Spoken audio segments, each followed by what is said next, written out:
The story opens with an aerial view of Nan City.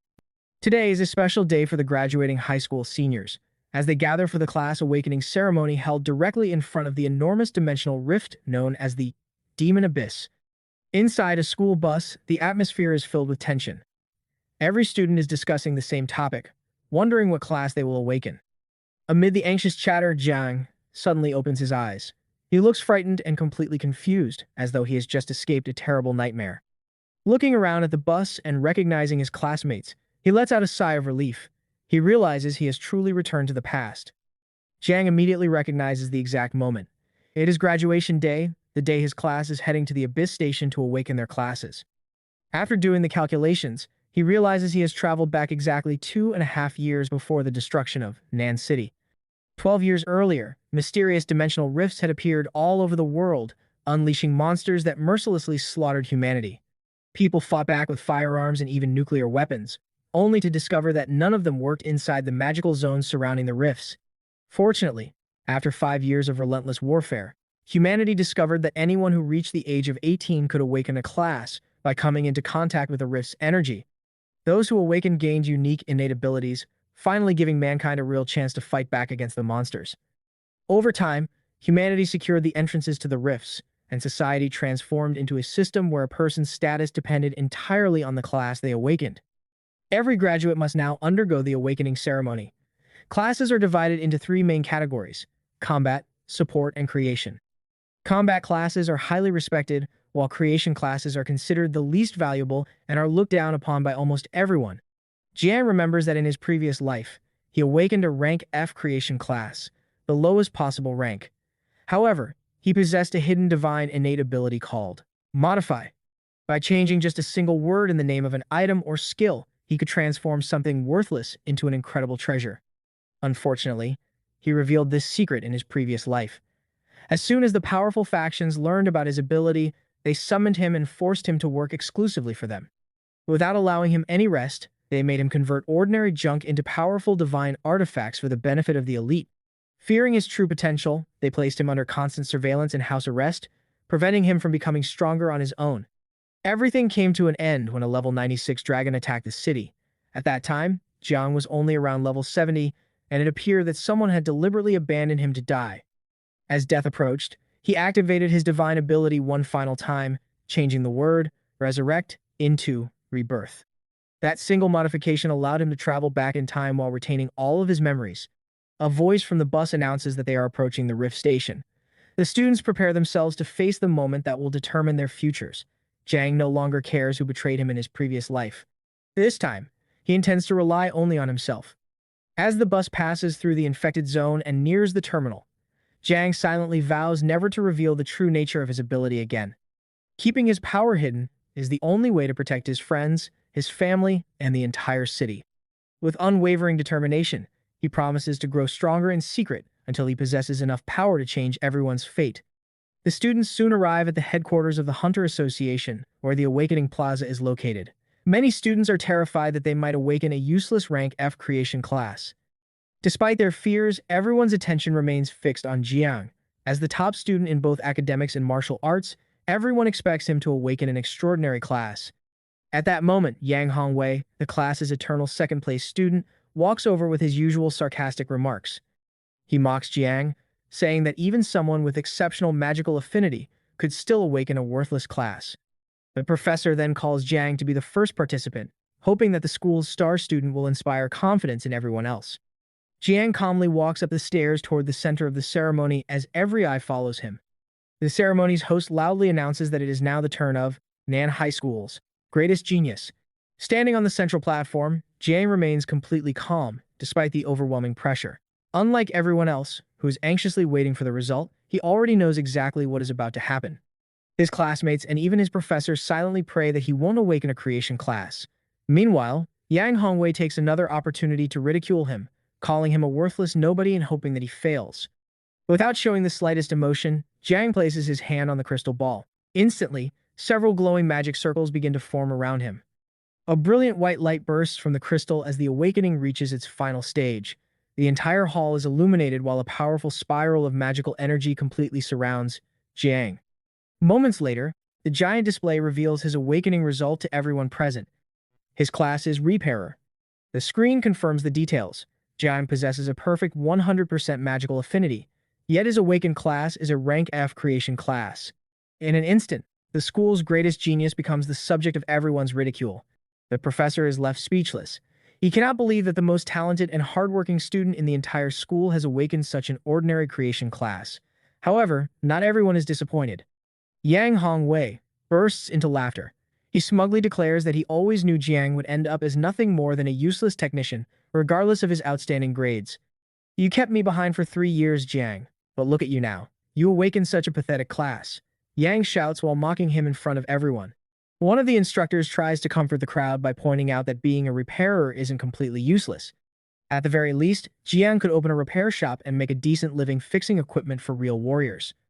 Suddenly, the crystal ball shines once again with an intense blue glow. Jiang still has his hand resting on the crystal, and the awakening process clearly isn't over. The professor nearly falls from his chair in disbelief. The crystal is still reacting. He's awakening a second class. His voice echoes throughout the ceremony. Dual-class awakenings are incredibly rare, occurring only among individuals destined for greatness. Everyone begins expecting a miracle. Golden light and streams of magical data swirl violently around Jiang as the awakening continues. For a brief moment, it seems fate has truly decided to grant him another opportunity. Then reality crushes everyone's hopes. The holographic screen reveals his second class in enormous letters. Farmer. The final results display a perfect 100% magical affinity, along with 2 rank F creation classes, Repairer and Farmer. It is officially the most disappointing dual-class combination imaginable. The teachers don't know whether to laugh or cry. A dual-class awakening only happens once in every 10,000 people, yet Jiang somehow ends up with 2 of the weakest classes possible. The students burst into laughter. They sarcastically joke that the school's greatest genius is now only qualified to repair broken tools and grow vegetables. Without reacting to any of the insults, Jiang quietly steps down from the platform. Behind him, whispers and mocking comments spread through the crowd. What terrible luck. What a waste of talent. Even the teachers look at him with sympathy, unable to believe that such a brilliant student has fallen from the top to the bottom of society in a single moment. Jiang, however, couldn't care less. He calmly walks toward the exit with unwavering confidence while everyone stares at him with either pity or contempt. Trash, unlucky, Jiang thinks with a faint smile. They have no idea that his true strength has nothing to do with his awakened classes. His greatest gift is his innate divine ability, Modify. This extraordinary power allows him to alter a single word in the name of any item, skill, or ability, completely changing its effect. As soon as he leaves the ceremony, Jiang decides to test his power in this new timeline. He examines the farmer class. Its starting skill is Accelerate Growth, an ability meant only to help crops grow faster. For warriors, it is practically worthless. Using Modified, Jiang changes a single word. Accelerate Growth becomes Resurrect. In an instant, the useless farming skill transforms into a divine ability capable of reviving any target, including himself, and restoring all damage for only 100 mana. A satisfied smile appears on Jiang's face. He already understands that if used wisely, this ability will become the ultimate weapon against everyone laughing at him today. Later, while walking through the city, he notices enormous digital screens displaying the rankings of the strongest newly awakened rookies. His objective is crystal clear. He intends to climb to the very top of every ranking. With complete confidence, Jiang knows that one day those elite classes will learn the terrifying truth that even a mere rank F can stand above them all. His determined eyes reveal his ambition. In this life, he refuses to become anyone's tool. He will forge his own destiny and rise to become the strongest. Without wasting another moment, Jiang heads toward the rookie training base, where newly awakened warriors earn their first levels.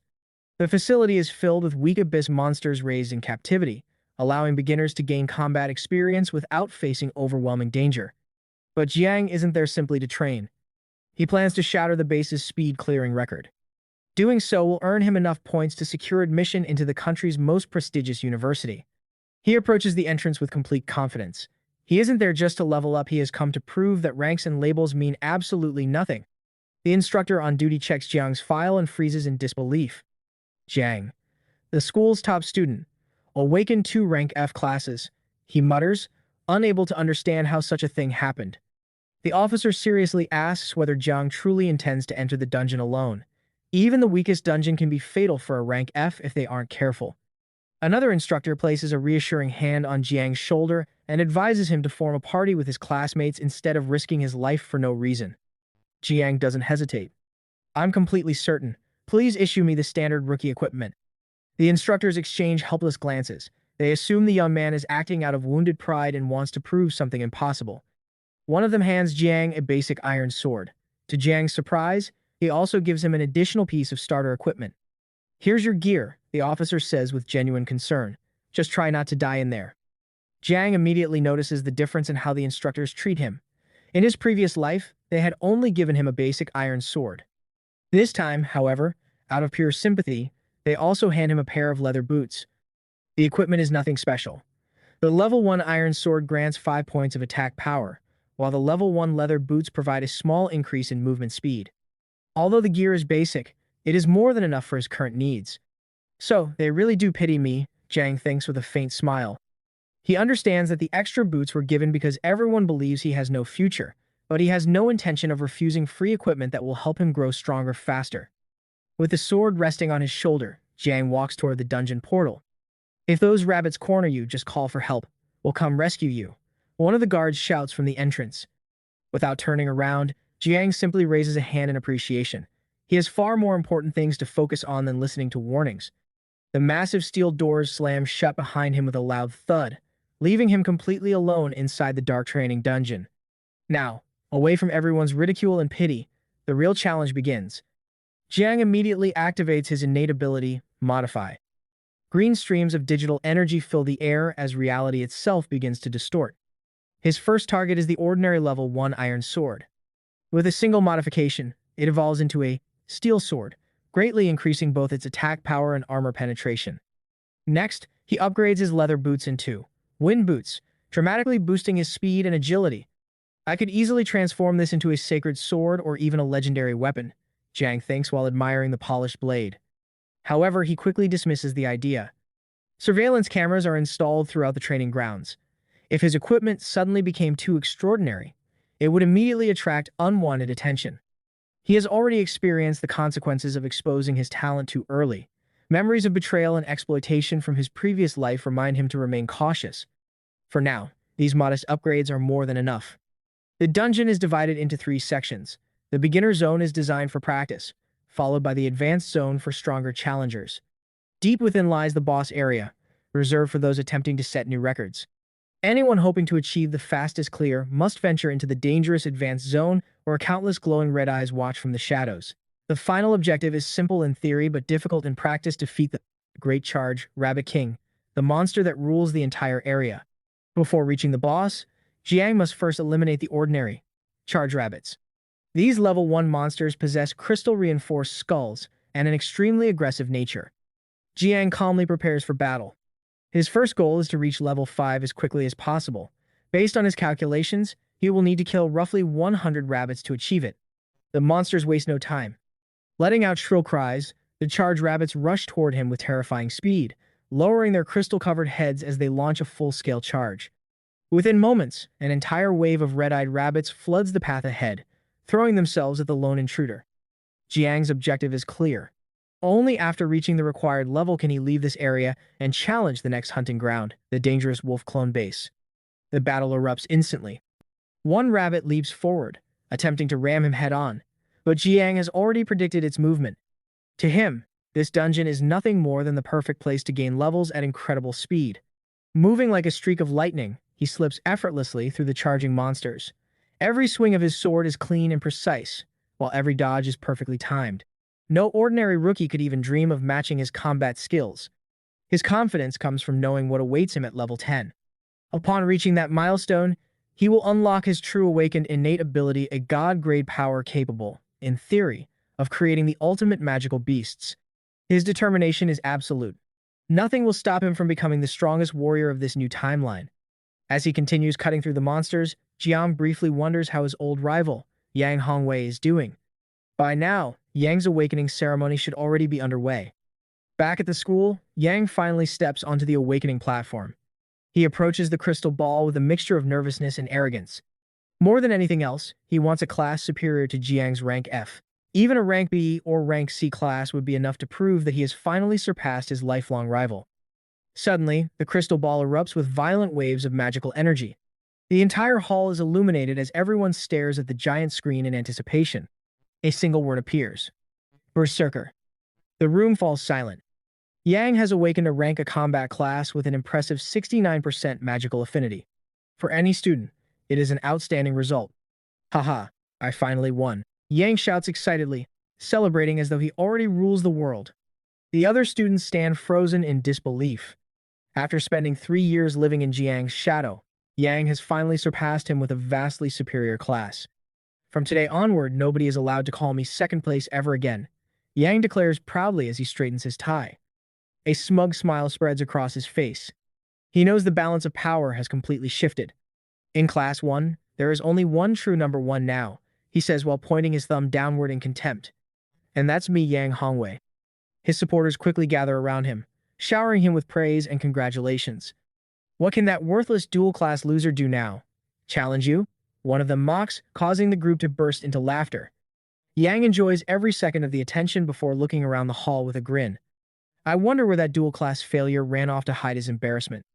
One of Yang Hongwei's followers quickly tells him that Jiang headed toward the rookie training base only a few minutes earlier.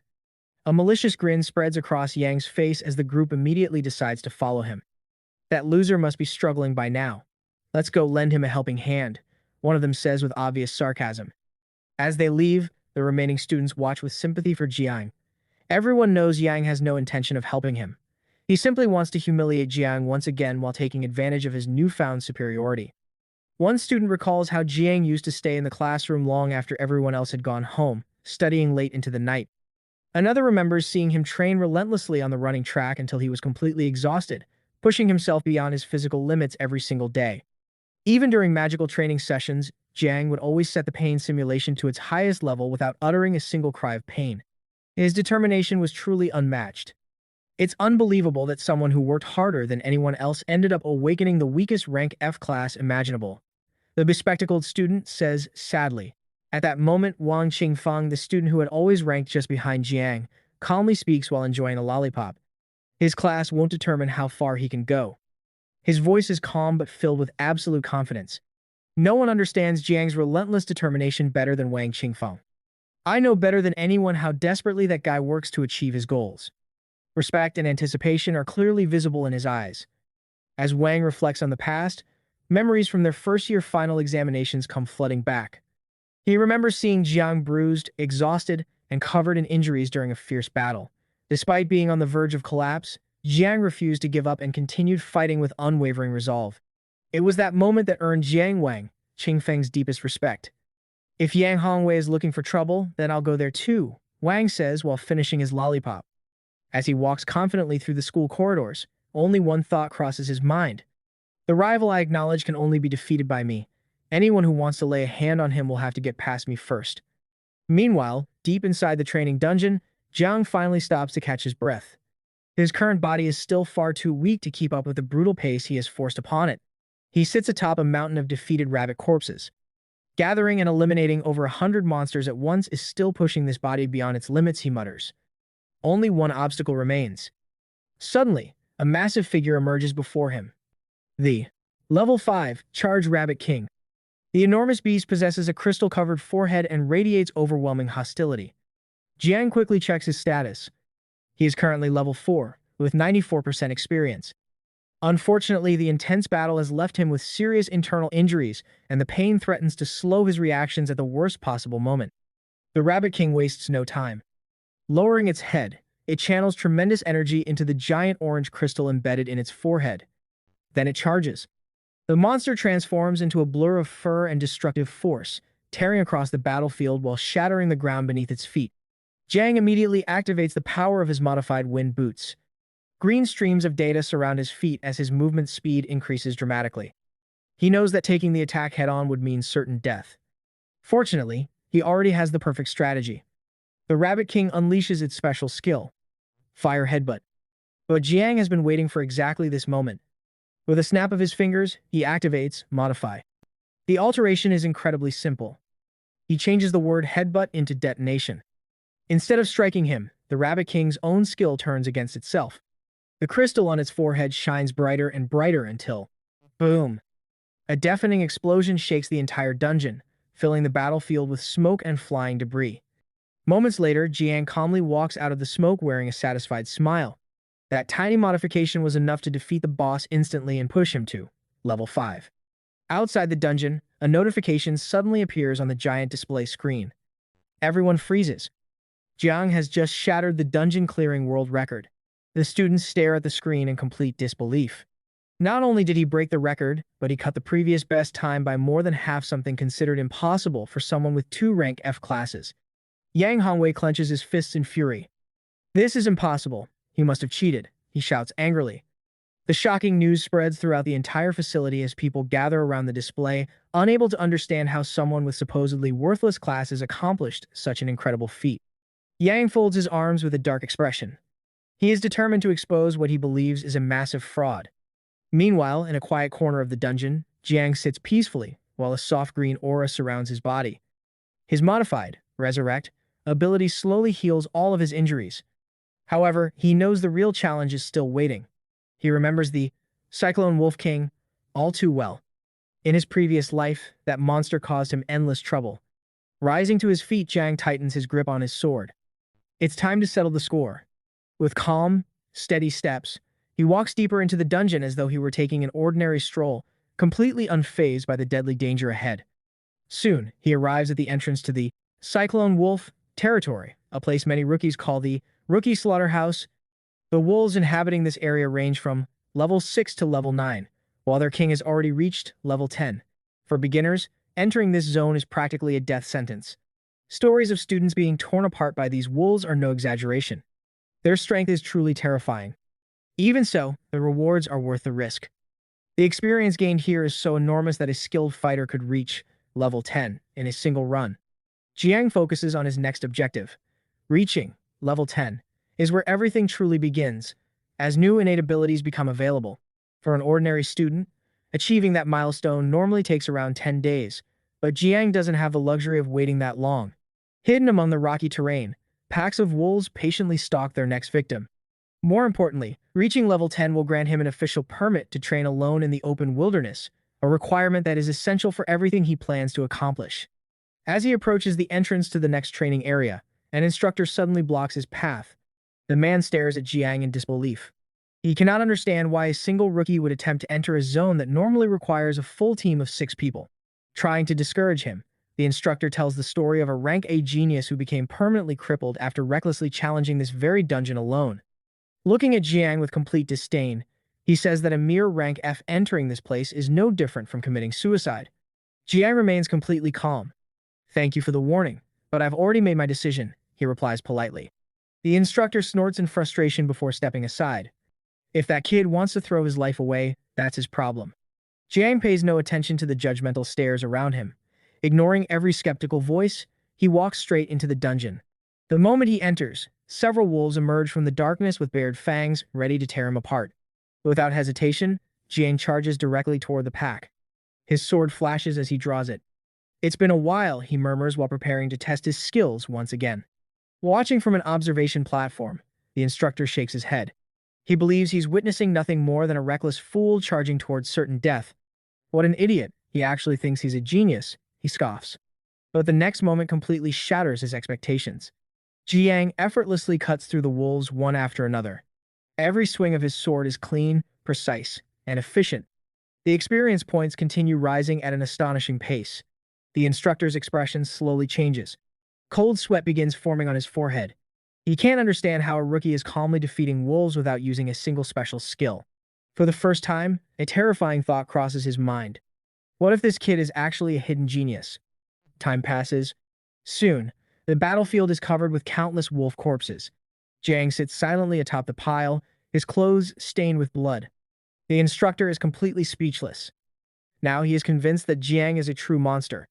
Remembering how he mocked him earlier, the man quietly slips away before Jiang notices him, hoping to avoid an embarrassing confrontation. Meanwhile, Jiang checks his status. He has reached level 9. Looking at the injuries covering his body, he sighs. "If I didn't have Resurrect, I would have died at least 10 times already."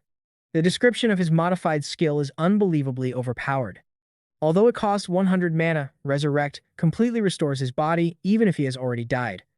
It is practically the ultimate cheat ability for surviving battle. Standing on the mountain of dead wolves, Jiang reflects on the difference between these beasts and the rabbits. The wolves are much faster and far more intelligent. This dungeon is on an entirely different level. His clothes remain soaked in blood. Although Resurrect heals every wound, it doesn't erase the pain he experienced. Still, none of that matters. If this is the price of changing my destiny, then this pain is insignificant. At that moment, an enormous silhouette slowly emerges from the darkness. Its glowing eyes lock onto Jiang. The final battle is about to begin. The Cyclone Wolf King releases a deafening roar that echoes throughout the entire desert. This is a level 10 boss. Its body is constantly surrounded by powerful winds, allowing it to move at unbelievable speed. Jiang calmly studies the monster. He already knows its two signature abilities, Wind Speed and Wind Blade Claw. One skill dramatically increases its movement speed, while the other launches razor-sharp wind blades capable of slicing enemies from a distance. Jiang carefully considers using Modify. However, these abilities leave very little room for safe alterations. A careless modification could easily produce an even deadlier result. The Wolf King attacks first. Wrapped in violent winds, it rushes toward him with overwhelming force. Jiang instantly decides on his strategy. Without hesitation, he tears off his blood-soaked shirt to move more freely. This battle will be settled the old-fashioned way. Armed with nothing but his sword, he prepares to rely on the combat skills that once made him the greatest student in both academics and martial arts. With explosive force, Jiang leaps high into the air. He aims directly for the Wolf King's blind spot before unleashing a powerful slash infused with blue energy. His movement is so fast that he resembles a bolt of lightning. Meanwhile, at the entrance of the training zone, another group of students narrowly escapes with their lives. The instructors wearing green coats angrily scold them for recklessly entering the advanced zone despite being inexperienced rookies. One student clenches his fists in frustration. He cannot understand how his entire team almost died, while Jiang cleared the dungeon completely on his own. Most of Jiang's classmates immediately conclude that he must have cheated. Their jealousy is impossible to hide. Then the giant display screen updates once again. Jiang has defeated the Cyclone Wolf King. Not only that, he has shattered another dungeon-clearing record. The crowd erupts in disbelief. The previous record stood at nearly an hour and a half. Jiang has shortened it by another 30 minutes. Everyone is left speechless. Yang Hongwei stares at the rankings with burning hatred. He absolutely refuses to believe Jiang accomplished such a feat honestly. "I'm going to expose him as a fraud," he vows. Gathering his followers, Yang heads toward the wolf base under the excuse of supporting Jiang. In reality, he only wants another opportunity to humiliate him. Back inside the dungeon, Jiang stands over the defeated body of the Wolf King. The battle is finally over. A notification appears before him. Level up. He has officially reached level 10. With a level increase, the system grants him a new passive ability called Durability, along with another farmer skill known as Plant Crafting. At first glance, the ability appears completely worthless. His updated status window appears before him. Level 10. 2 rank F classes. 4 innate abilities. Jiang smiles with excitement. Another opportunity has arrived. He activates Modify once again. With a single word changed, Plant Crafting evolves into Universal Crafting. In an instant, the seemingly useless farming ability transforms into a god-tier power capable of creating some of the most powerful magical beasts in existence. Jiang carefully studies his newly acquired ability. Universal Crafting allows him to fuse different species together, creating entirely new and far more powerful beings. At level 10, the fusion process has a 100% success rate. Although the ability still has certain limitations, Jiang understands that he now possesses one of the most overpowered powers imaginable. A powerful beast can be fused with another to inherit even stronger racial abilities. In theory, combining 2 rank A creatures could even produce a legendary, rank S, magical beast. The ability is nothing short of game-breaking. And if he acquires a Tamer Scroll, he can bind those creatures as completely loyal battle companions. The memories of his previous life suddenly flood back. He remembers the countless powerful people who exploited him, taking credit for his achievements while forcing him to work like a slave. Back then, he had no strength to resist. But things are different now. Gripping his blood-stained sword tightly, Jiang silently swears that no one will ever control or use him again. Looking across the battlefield covered with wolf corpses, He smiles faintly. Today was productive. It is finally time to leave. As he walks away, he notices a glowing green crystal among the remains of one of the wolves. It is an extremely rare enhancement crystal used to strengthen equipment. Normally, any crystals found inside this training base belong to the Hunter Association. However, now that Jiang has reached level 10, he has officially earned permission to enter the untamed wilderness. Everything he finds there will legally belong to him. With resources like these, his financial problems will disappear before long. As he starts walking, pain shoots through his body. His injuries aren't fatal enough to automatically activate, resurrect, making recovery far more troublesome. Going to a hospital would cost an outrageous amount of money. Unfortunately, Jiang is practically broke. He scratches his head while considering a rather absurd solution. If I kill myself, Resurrect will activate automatically and heal me for free. The idea actually makes perfect sense to him. The only problem is that doing something like that in front of the guards would create a massive commotion and attract exactly the kind of attention he wants to avoid. After thinking it over, Jiang decides to find a secluded place where he can quietly carry out his bizarre healing method without anyone noticing. With his sword resting on his shoulder, he casually walks through the training base. However, as soon as he reaches the central plaza, he stops in surprise. A huge crowd is gathered there. What is everyone doing here? He wonders. This is the last thing he expected. Suddenly, someone points directly at him. That's him, the rookie who shattered every record in the training base. Jiang immediately realizes the truth. Every person gathered there has come to see him. Breaking those records has turned him into the center of everyone's attention. It feels as though he has thrown a piece of meat into a cage full of hungry lions. He silently curses his bad luck. With so many people watching him, using Resurrect to heal himself is completely out of the question. Cold sweat runs down his face as the pain from his wounds grows worse. His only goal now is to escape before he collapses from blood loss. Just then, a brilliant golden light descends from the sky. Jiang looks upward in confusion. Behind him, an angelic figure slowly appears. The breathtaking display leaves everyone speechless. The students erupt with excitement. It's the Rank S support class Sacred Angel, one of the rarest and most prestigious classes in existence. The owner of this incredible power is Yao Xinyan. With radiant wings spread behind her, she resembles a goddess descending from heaven itself. People can hardly believe that a member of the famous Yao family has appeared here. Her presence alone transforms the atmosphere. Warm divine energy flows through Jiang's body. The healing arrives at the perfect moment. Yao Xingyan calmly watches as her holy magic closes every one of Jiang's wounds.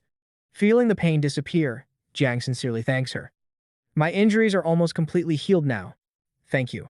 He smiles to himself. At least he no longer has to resort to killing himself just to activate Resurrect. As repayment for her kindness, Jiang makes her a promise. If your equipment ever gets damaged, bring it to me. I'll repair it for you. He knows that support class awakeners constantly rely on durable equipment and trustworthy craftsmen. Yao Xingyan smiles warmly. I'll definitely remember that. Having an ally with a rank S support class is an excellent start. Unfortunately, the peaceful moment doesn't last long. Yang Hongwei suddenly pushes his way through the crowd while loudly hurling insults. Pointing directly at Jiang, he shouts for everyone to hear. He's a fraud. Don't believe a single word that comes out of his mouth. His voice is filled with pure malice. Yang reminds everyone that Jiang possesses nothing more than 2 rank F creation classes, the weakest combination possible. The surrounding students immediately begin whispering among themselves. He's right. A creation class doesn't have any combat abilities. So how could he possibly clear the dungeon by himself? Yang continues pressing the accusation. There is absolutely no way a rank F could break those records unless he bought illegal high-level equipment.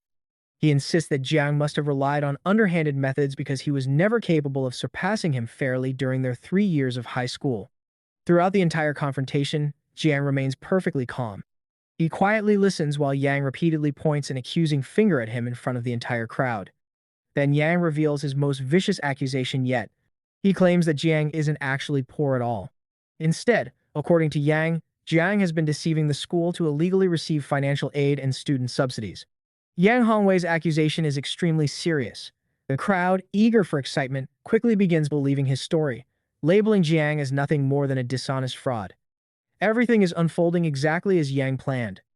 With a calm smile, Jiang sarcastically asks him if he wants undeniable proof that he never cheated. Yang immediately falls for the bait. If you're so confident, fight me without any equipment. Let's see who's truly stronger. Yao Xinyan immediately grows worried.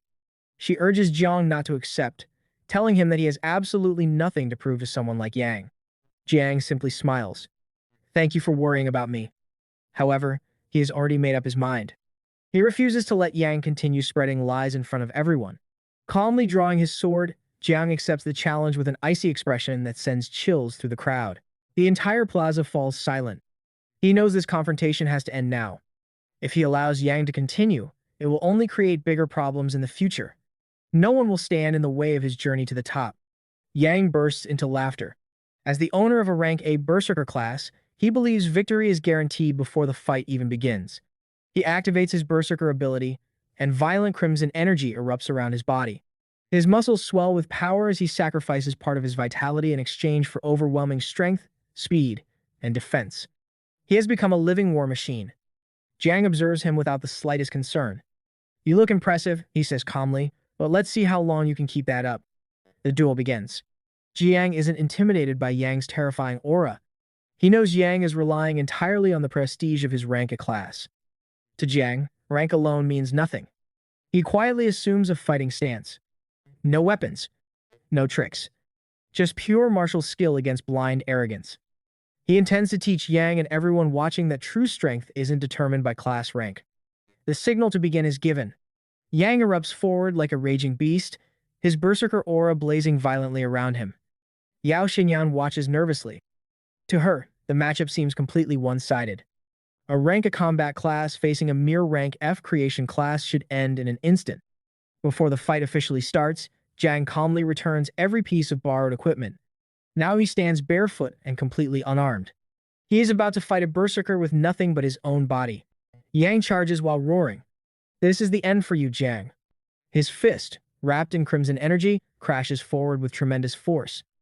Jiang casually shifts half a step. The punch misses entirely. Yang freezes for a split second. Then frustration takes over. He launches another punch. And another. Then another. Soon, he is throwing an endless barrage of furious attacks, convinced that Jiang cannot dodge forever. But every strike cuts through nothing but empty air. Jiang glides effortlessly between the punches as though he were dancing. Only faint afterimages remain where he once stood. Watching this unbelievable display, the crowd falls silent. The Berserker class is certainly powerful, Jiang says calmly. But strength means nothing if your attacks never land. As Yang wildly swings again, Jiang slips directly inside his guard. Leaning close to his ear, he whispers, It's a shame to waste such talent. I've watched you fight for the last 3 years. I've already memorized every one of your habits. Before Yang can react. Bang! Jiang drives a perfectly timed punch straight into his abdomen. The impact echoes throughout the entire arena. Yang's eyes widen in disbelief. Looking at him coldly, Jiang speaks one final time. Even if you understand my attacks, you'll never predict what's coming next. Yang collapses to his knees, desperately gasping for air. He cannot comprehend how someone with 2 rank F classes defeated him so effortlessly. Moments later, he crashes onto the ground. His followers rush over in panic to help him. Jiang remains standing without a scratch. Quietly shaking his hand as though he had just finished an uninteresting task, he mutters, I'm still a level above all of you. The spectators explode into chaos. Nobody can believe that a rank F creation class user has just knocked out a rank A berserker in hand-to-hand combat. Without another word, Jiang leaves the arena. His next priority is obtaining proper equipment before venturing into the untamed wilderness. With Modify, creating legendary weapons will be easy as long as he has ordinary equipment to upgrade first. After returning the school's borrowed gear, he scratches his head.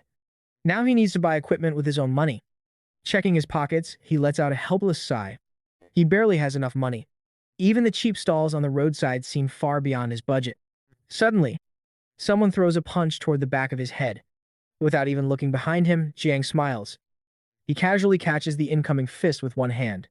I know this trick, he says with a grin. You're getting too old for this.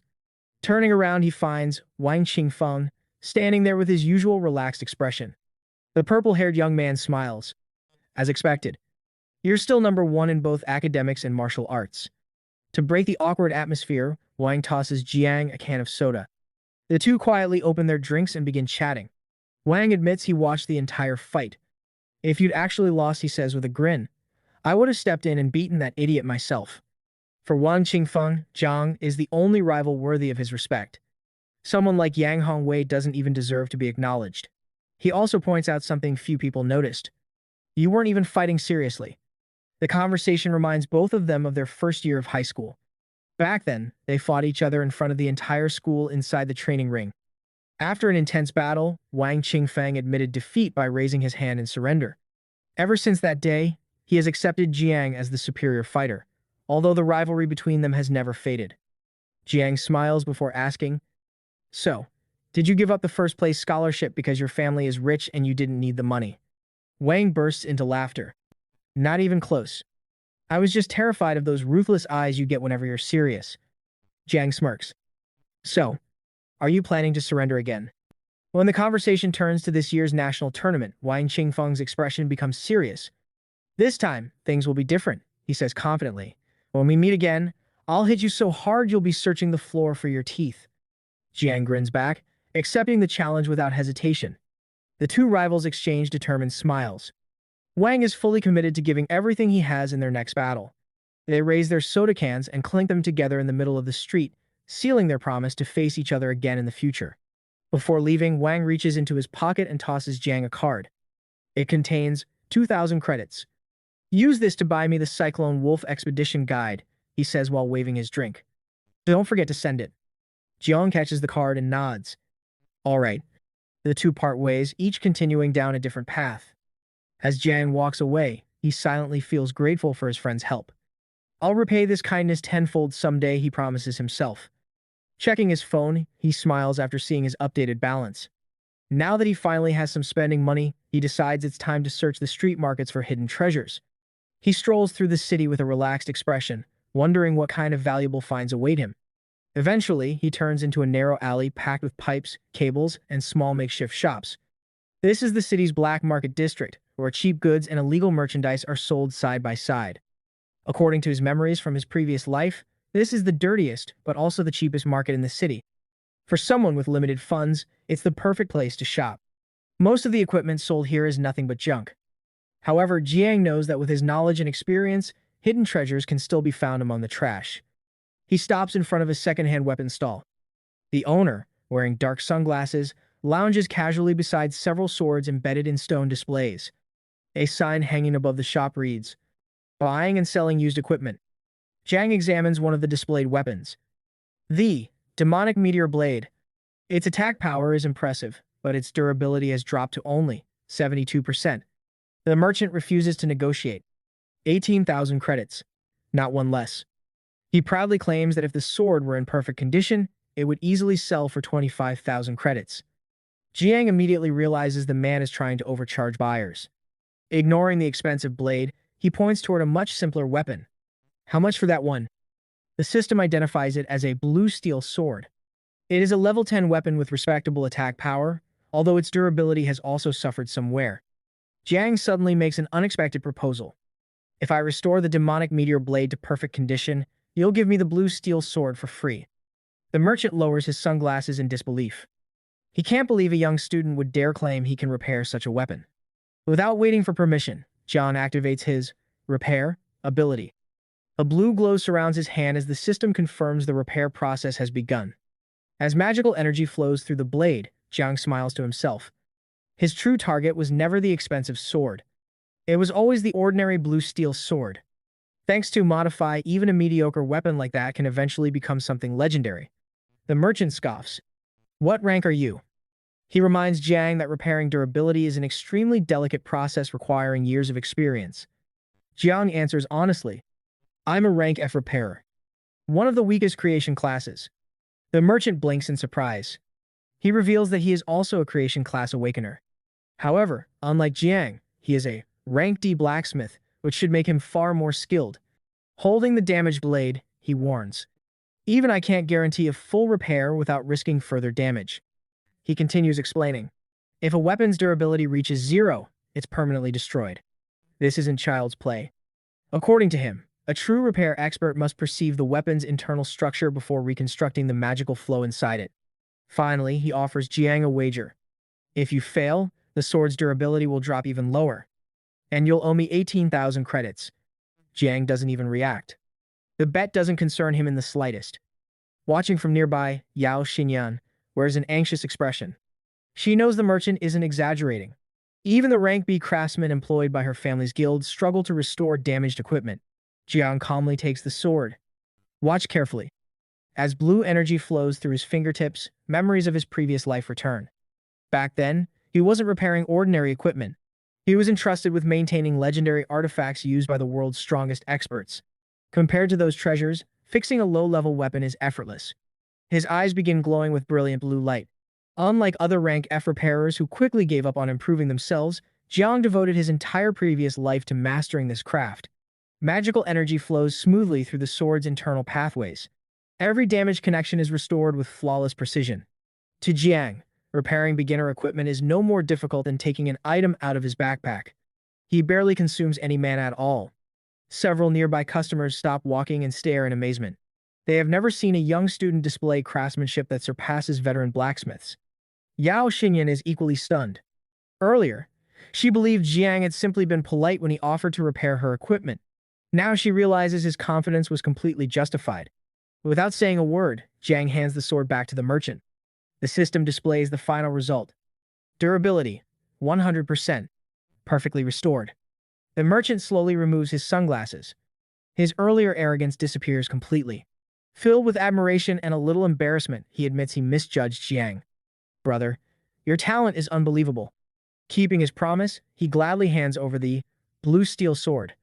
You've earned this many times over. Jiang accepts the weapon with a grateful smile. He already knows exactly what comes next. With Modify, all he needs to do is change a single word. That ordinary blue steel sword is about to become something truly extraordinary. The system displays the weapon's current basic statistics as Jiang prepares to transform it. For the final time before transforming his weapon, Jiang activates Modify. He changes the name, Blue Steel Sword, to King Hand Sword. In an instant, the blade bursts with dazzling light as it evolves into a pseudo-divine weapon overflowing with incredible power. A legendary artifact is born. According to ancient tales, this was the very sword wielded by the divine general who pierced through enemy formations 7 times without suffering a single scratch.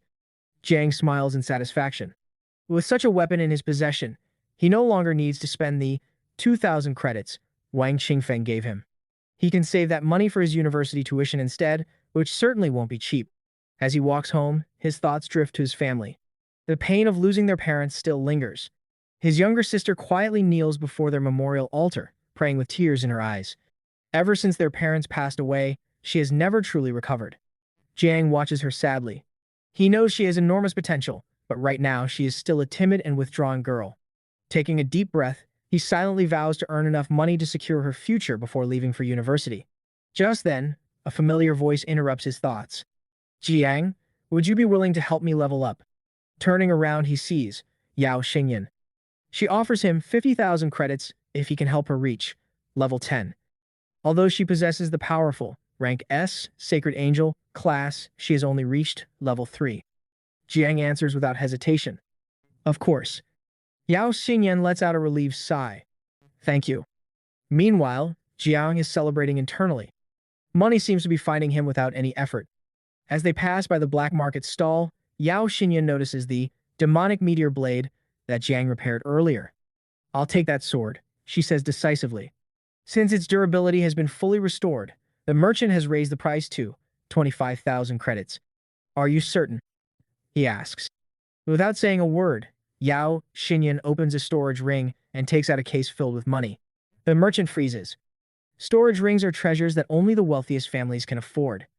Completely overwhelmed by her status, he respectfully hands over the sword with an exaggerated bow.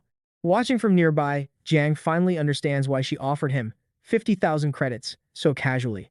Her clothing, accessories, and rare equipment already revealed that she came from an extraordinarily wealthy family. However, despite her wealth, Yao Xinyan struggles to even lift the massive sword. She wobbles awkwardly under its weight. Jiang secretly smiles. His true objective is to use her exceptional support abilities to defeat a boss that had been impossible for him to overcome in his previous life.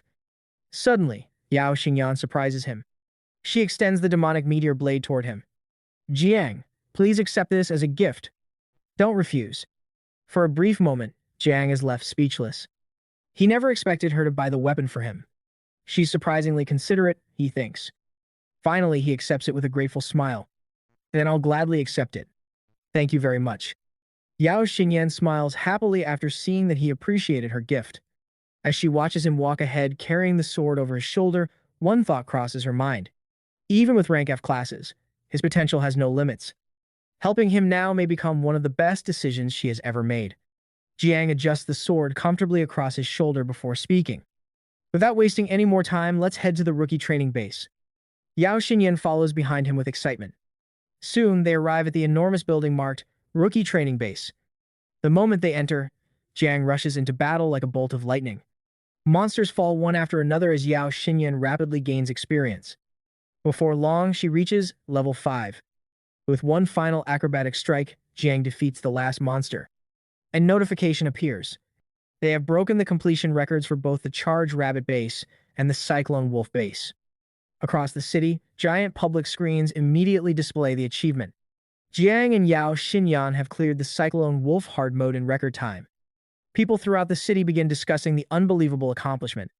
Many wonder who the mysterious young woman fighting beside the already famous Jiang could be.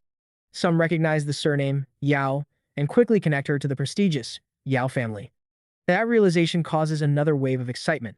The Yao family controls one of the country's 10 most influential organizations, the Dali Chamber of Commerce. Meanwhile, deep within a desert training zone, Yao Xinyan finally stops to catch her breath. I'm almost level 10. Can we rest for a little while? She asks between heavy breaths. Jiang, now already level 13, calmly shakes his head. We'll rest while we keep moving. Your body can still handle it. Just then, the silhouette of an enormous beast appears in the distance. Jiang narrows his eyes. He intends to take advantage of Yao Xingyan's powerful support abilities to challenge something extremely dangerous. Their destination is the only rookie training base classified as Rank C danger. Even experienced students hesitate before entering. Standing before them is a gigantic fortress entrance guarded by armed soldiers. Above the gate are the words, Hellflame Boar Training Base. The instructor on duty immediately recognizes Jiang. I know you've broken several records, he says seriously. But this place is completely different. He warns them that the Hellflame Boar King is far more dangerous than any monster they have encountered so far. Jiang remains calm. There is no glory without taking risks. Yao Xingyan looks nervous, but Jiang has complete confidence that, with her support magic, they can seize this once-in-a-lifetime opportunity. The enormous gates slowly open with a loud metallic rumble. The instructor sighs before speaking one final time. Good luck. Jiang nods respectfully. Thank you. Together, they step into the darkness beyond the gates. Inside lies a silent forest covered in thick mist. Yao Xingyan looks around in confusion. There aren't any monsters here. Jiang immediately explains. That's because this training base doesn't contain ordinary monsters. There is only one enemy. The boss. Yao Xingyan's eyes widen in disbelief. Only one boss? Before Jiang can answer, the ground suddenly begins to shake violently beneath their feet. Jiang instantly tightens his grip on his sword and prepares for battle. Here it comes. A colossal figure slowly emerges from the thick fog. It is the Hellflame Boar King. The terrifying beast is so overwhelming that Yao Xingyan nearly bursts into tears from fear. Meanwhile, Jiang simply smiles with complete confidence as he unsheathes his glowing sword. Only an opponent like you is worthy of facing me, he declares fearlessly. The Hellflame Boar King snorts furiously. Its glowing blue eyes burn with killing intent as it prepares to charge. Standing before Jiang is a level 15 monster whose body radiates an incredible temperature of nearly 200 degrees. Despite the overwhelming pressure, Jiang remains perfectly calm. He turns toward Yao Xingyan and gives her a clear order. Get ready. Heal me with sacred light whenever I need it. The young woman spreads her angelic wings and nods with determination. Without wasting another second, Jiang rushes straight toward the monster with his sword drawn, ignoring the intense heat pouring from its body. He knows the first strike will determine the flow of the battle. Using explosive leg strength, he launches himself high into the air, positioning himself above the gigantic beast. As gravity pulls him downward, he spins his body to increase the force of his attack. I'll cut your throat. His silhouette slices across the misty sky. The Hellflame Boar King lets out a deafening roar as it notices the attack descending from above, signaling the beginning of a brutal fight. Wrapped in blazing blue flames, The enormous monster proves to be far more intelligent than Jiang expected. At the last possible moment, it leaps aside, narrowly avoiding the strike aimed at its neck. While still suspended in midair, Jiang seizes the opportunity to activate his hidden trump card. The sword Yao Xinyan gave him begins to shimmer as countless digital particles surround it. Time itself seems to slow. He silently activates. Modify. The weapon's name changes, transforming it into the legendary King Han sword. Golden light erupts from the blade, confirming the modification was successful. Its attributes soar instantly. The weapon now grants over 300 bonus attack power, along with a passive ability capable of ignoring an enemy's armor. Jiang smiles. Although Modify cannot create a genuine divine weapon from nothing, this pseudo-divine sword is already more than powerful enough. With his attack power multiplied several times over and his agility greatly enhanced, he lunges toward the boss once again. His blade releases a brilliant cyan slash. He moves so quickly that the giant boar cannot react. One clean strike slices through the monster's massive tusk. The impact sends dust flying in every direction. The Hellflame Boar King roars in agony, its cry echoing throughout the entire training base. Watching from a distance, Yao Xingyan is completely stunned. Before she notices anything unusual, Jiang quietly restores the sword to its original form using Modify once again. He has no intention of exposing his true ability. Yao Xingyan cannot understand what she just witnessed. How could an ordinary weapon cut through the incredibly durable tusk of such a powerful beast? After thinking it over, she reaches her own conclusion. It wasn't the sword. It was Jiang. She becomes convinced that his extraordinary martial arts skills far surpass those of ordinary combat class awakeners. Seeing her lost in thought, Jiang immediately calls out, "Don't get distracted. This is still a battle." He reminds her to cast Sacred Light right away. If he defeats the monster alone, she won't receive any experience points. Realizing her mistake, Yao Xingyan quickly apologizes and raises her staff. A brilliant holy light descends upon Jiang, strengthening and healing him.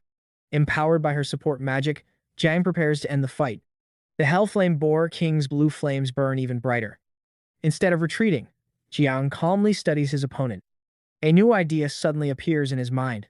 Perhaps Modify itself could become an offensive technique if used at the perfect moment. His eyes briefly shift toward the demonic meteor blade. He wonders if he should transform it into an even stronger weapon. Maybe even something worthy of a god. After a moment of thought, he abandons the idea. If he attempts a modification beyond his current limits, the process could fail or worse, seriously injure him. At that exact moment, the Hellflame Boar King activates its innate skill. Hellflame Charge. Blue fire engulfs its entire body as it lowers its head and rushes forward with unstoppable momentum, leaving blazing flames in its wake. Jiang smiles calmly. He has already decided which word to change. Before acting, he turns toward Yao Xinyan. "Close your eyes." She blinks in confusion. "What?" "Just trust me. You don't want to see what's about to happen."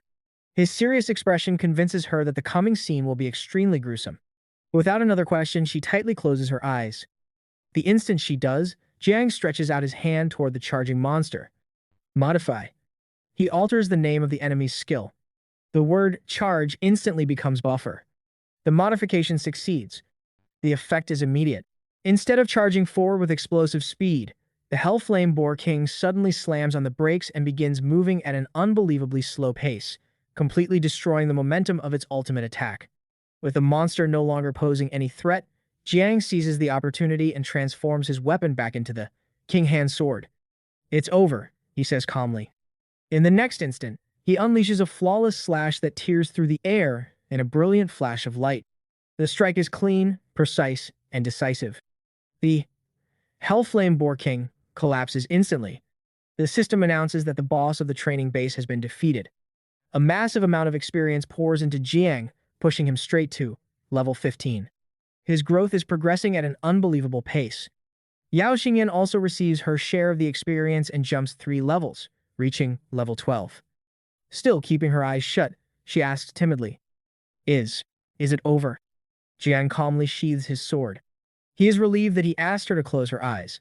Otherwise, explaining how he neutralized the boss would have been nearly impossible. As he looks at her, a thought crosses his mind. She's obedient, wealthy, and possesses outstanding healing abilities. She would make an excellent companion for future dungeon expeditions. "You can open your eyes now," Jiang says. "The mission is complete." Yao Xinyan slowly opens her eyes. She is stunned to see the gigantic Hellflame Boar King lying lifeless on the ground. You actually defeated it. She can hardly believe that Jiang eliminated such a powerful monster almost entirely by himself. Jiang simply nods. The request has been fulfilled. Let's head back. Yao Xingyan becomes even more impressed. Not only is he incredibly talented, but he also keeps every promise he makes.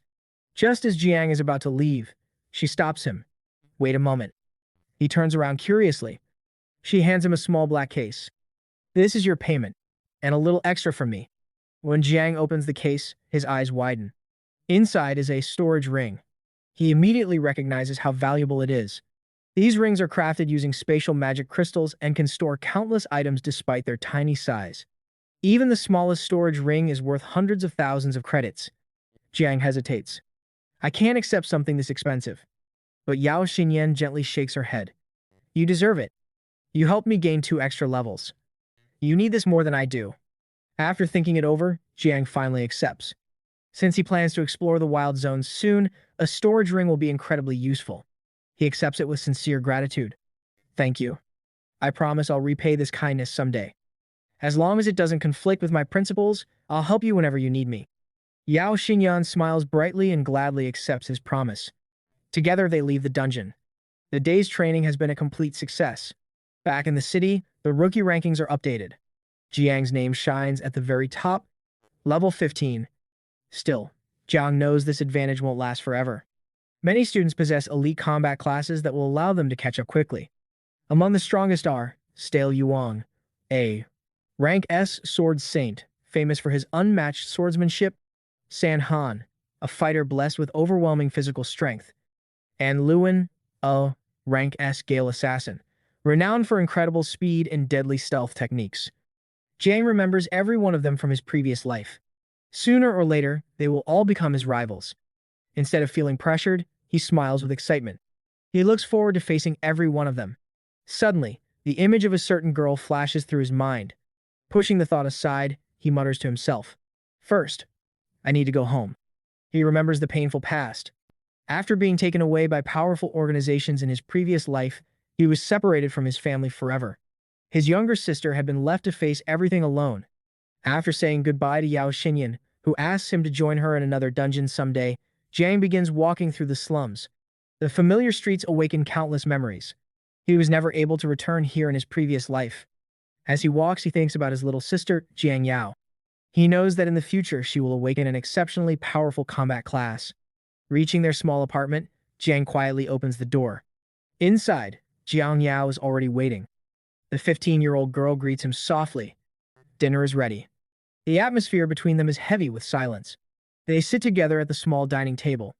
Ever since their parents died inside a demon nest, Jiang Yao has become painfully quiet. Jiang remembers how cheerful she used to be only 3 years ago. Back then, their parents were still alive, and she smiled every day. Their deaths completely changed her. She became lonely, withdrawn, and filled with sadness. While they eat, Jiang Yao suddenly says something unexpected. I've decided to quit school. Jiang nearly drops his chopsticks. What? Why would you do that? Your grades are excellent. It makes no sense to quit just before the high school entrance exams. Lowering her head, Jiang Yao quietly explains. I saw your name ranked first in the city's rookie rankings. I'm really proud of you. You've always worked harder than anyone else. I'm sure you'll become a great awakened, someone who can protect the world. After a long pause, she continues in a trembling voice. I don't think I'll ever become anyone important. So, I want to start working. I can help pay our living expenses while you focus on your future. Jiang stares at her silently. He immediately realizes she isn't telling him the whole truth. That's not the real reason. Tell me what's actually bothering you. Before she can answer, the apartment door suddenly opens. The unexpected sound interrupts their conversation. A man steps inside. Both siblings look at him in surprise. Scratching the back of his head awkwardly, the visitor apologizes for interrupting. He explains that he normally wouldn't have come so soon. However, his loan company is facing serious financial difficulties, leaving him with no choice but to collect the debt earlier than expected. Jiang recognizes the visitor immediately. It is Uncle Conan, the owner of the small loan company that has been lending money to his family just so they could survive. The moment Jiang sees the man's troubled expression, everything becomes clear. He realizes Uncle Conan had already spoken to his sister before he arrived. That must be the real reason she wanted to quit school. Jiang Yao quietly avoids making eye contact with her brother. She knows he has achieved first place in the rankings, but she also knows their family has no income to repay the debt that has piled up over the past 2 years. Jiang finally understands the sacrifice she was prepared to make. She intended to abandon her own education so he could continue pursuing his dream of attending university. Looking directly at Uncle Conan, Jiang asks calmly, "How much do we owe in total?" The man lets out a long sigh. Without counting the interest, it's around 43,000 credits. To everyone's surprise, Jiang immediately takes out a bank card and hands it over. There are 50,000 credits on this card. It should be enough to cover both the debt and the accumulated interest. Jiang Yao freezes in shock. She cannot comprehend where her brother managed to obtain such a large amount of money overnight. Seeing the confusion and worry on her face, Jiang wants to explain everything. However, he decides to wait until Uncle Conan leaves. Understanding the situation, Uncle Conan gratefully accepts the payment. Clearly relieved, he thanks the siblings before heading toward the door. "If you ever need help again, don't hesitate to contact me." After saying goodbye, he quietly leaves. As soon as the door closes, Jiang Yao can no longer hold back. She anxiously asks her brother where he got so much money. Jiang gently pats her head with a reassuring smile. "Don't worry. I earned every single credit honestly. There was nothing illegal about it." He explains that he is currently on track to become the top rookie in the city. The reward for finishing first is 300,000 credits. So stop worrying about money. You don't need to sacrifice your future for my sake. Hearing those words, Jiang Yao bursts into tears. She realizes her brother understood everything she had been hiding. Without hesitation, Jiang hands her the remaining money. "Keep it. We won't have to struggle anymore. From now on, we'll have enough to live comfortably." He encourages her with a bright smile. "Focus on your studies. Train hard. Our future is only getting brighter." Then he laughs jokingly. "Before long, everyone will know you as the younger sister of the city's #1 student. So you'll have to become stronger too." Still crying, Jiang Yao nods repeatedly.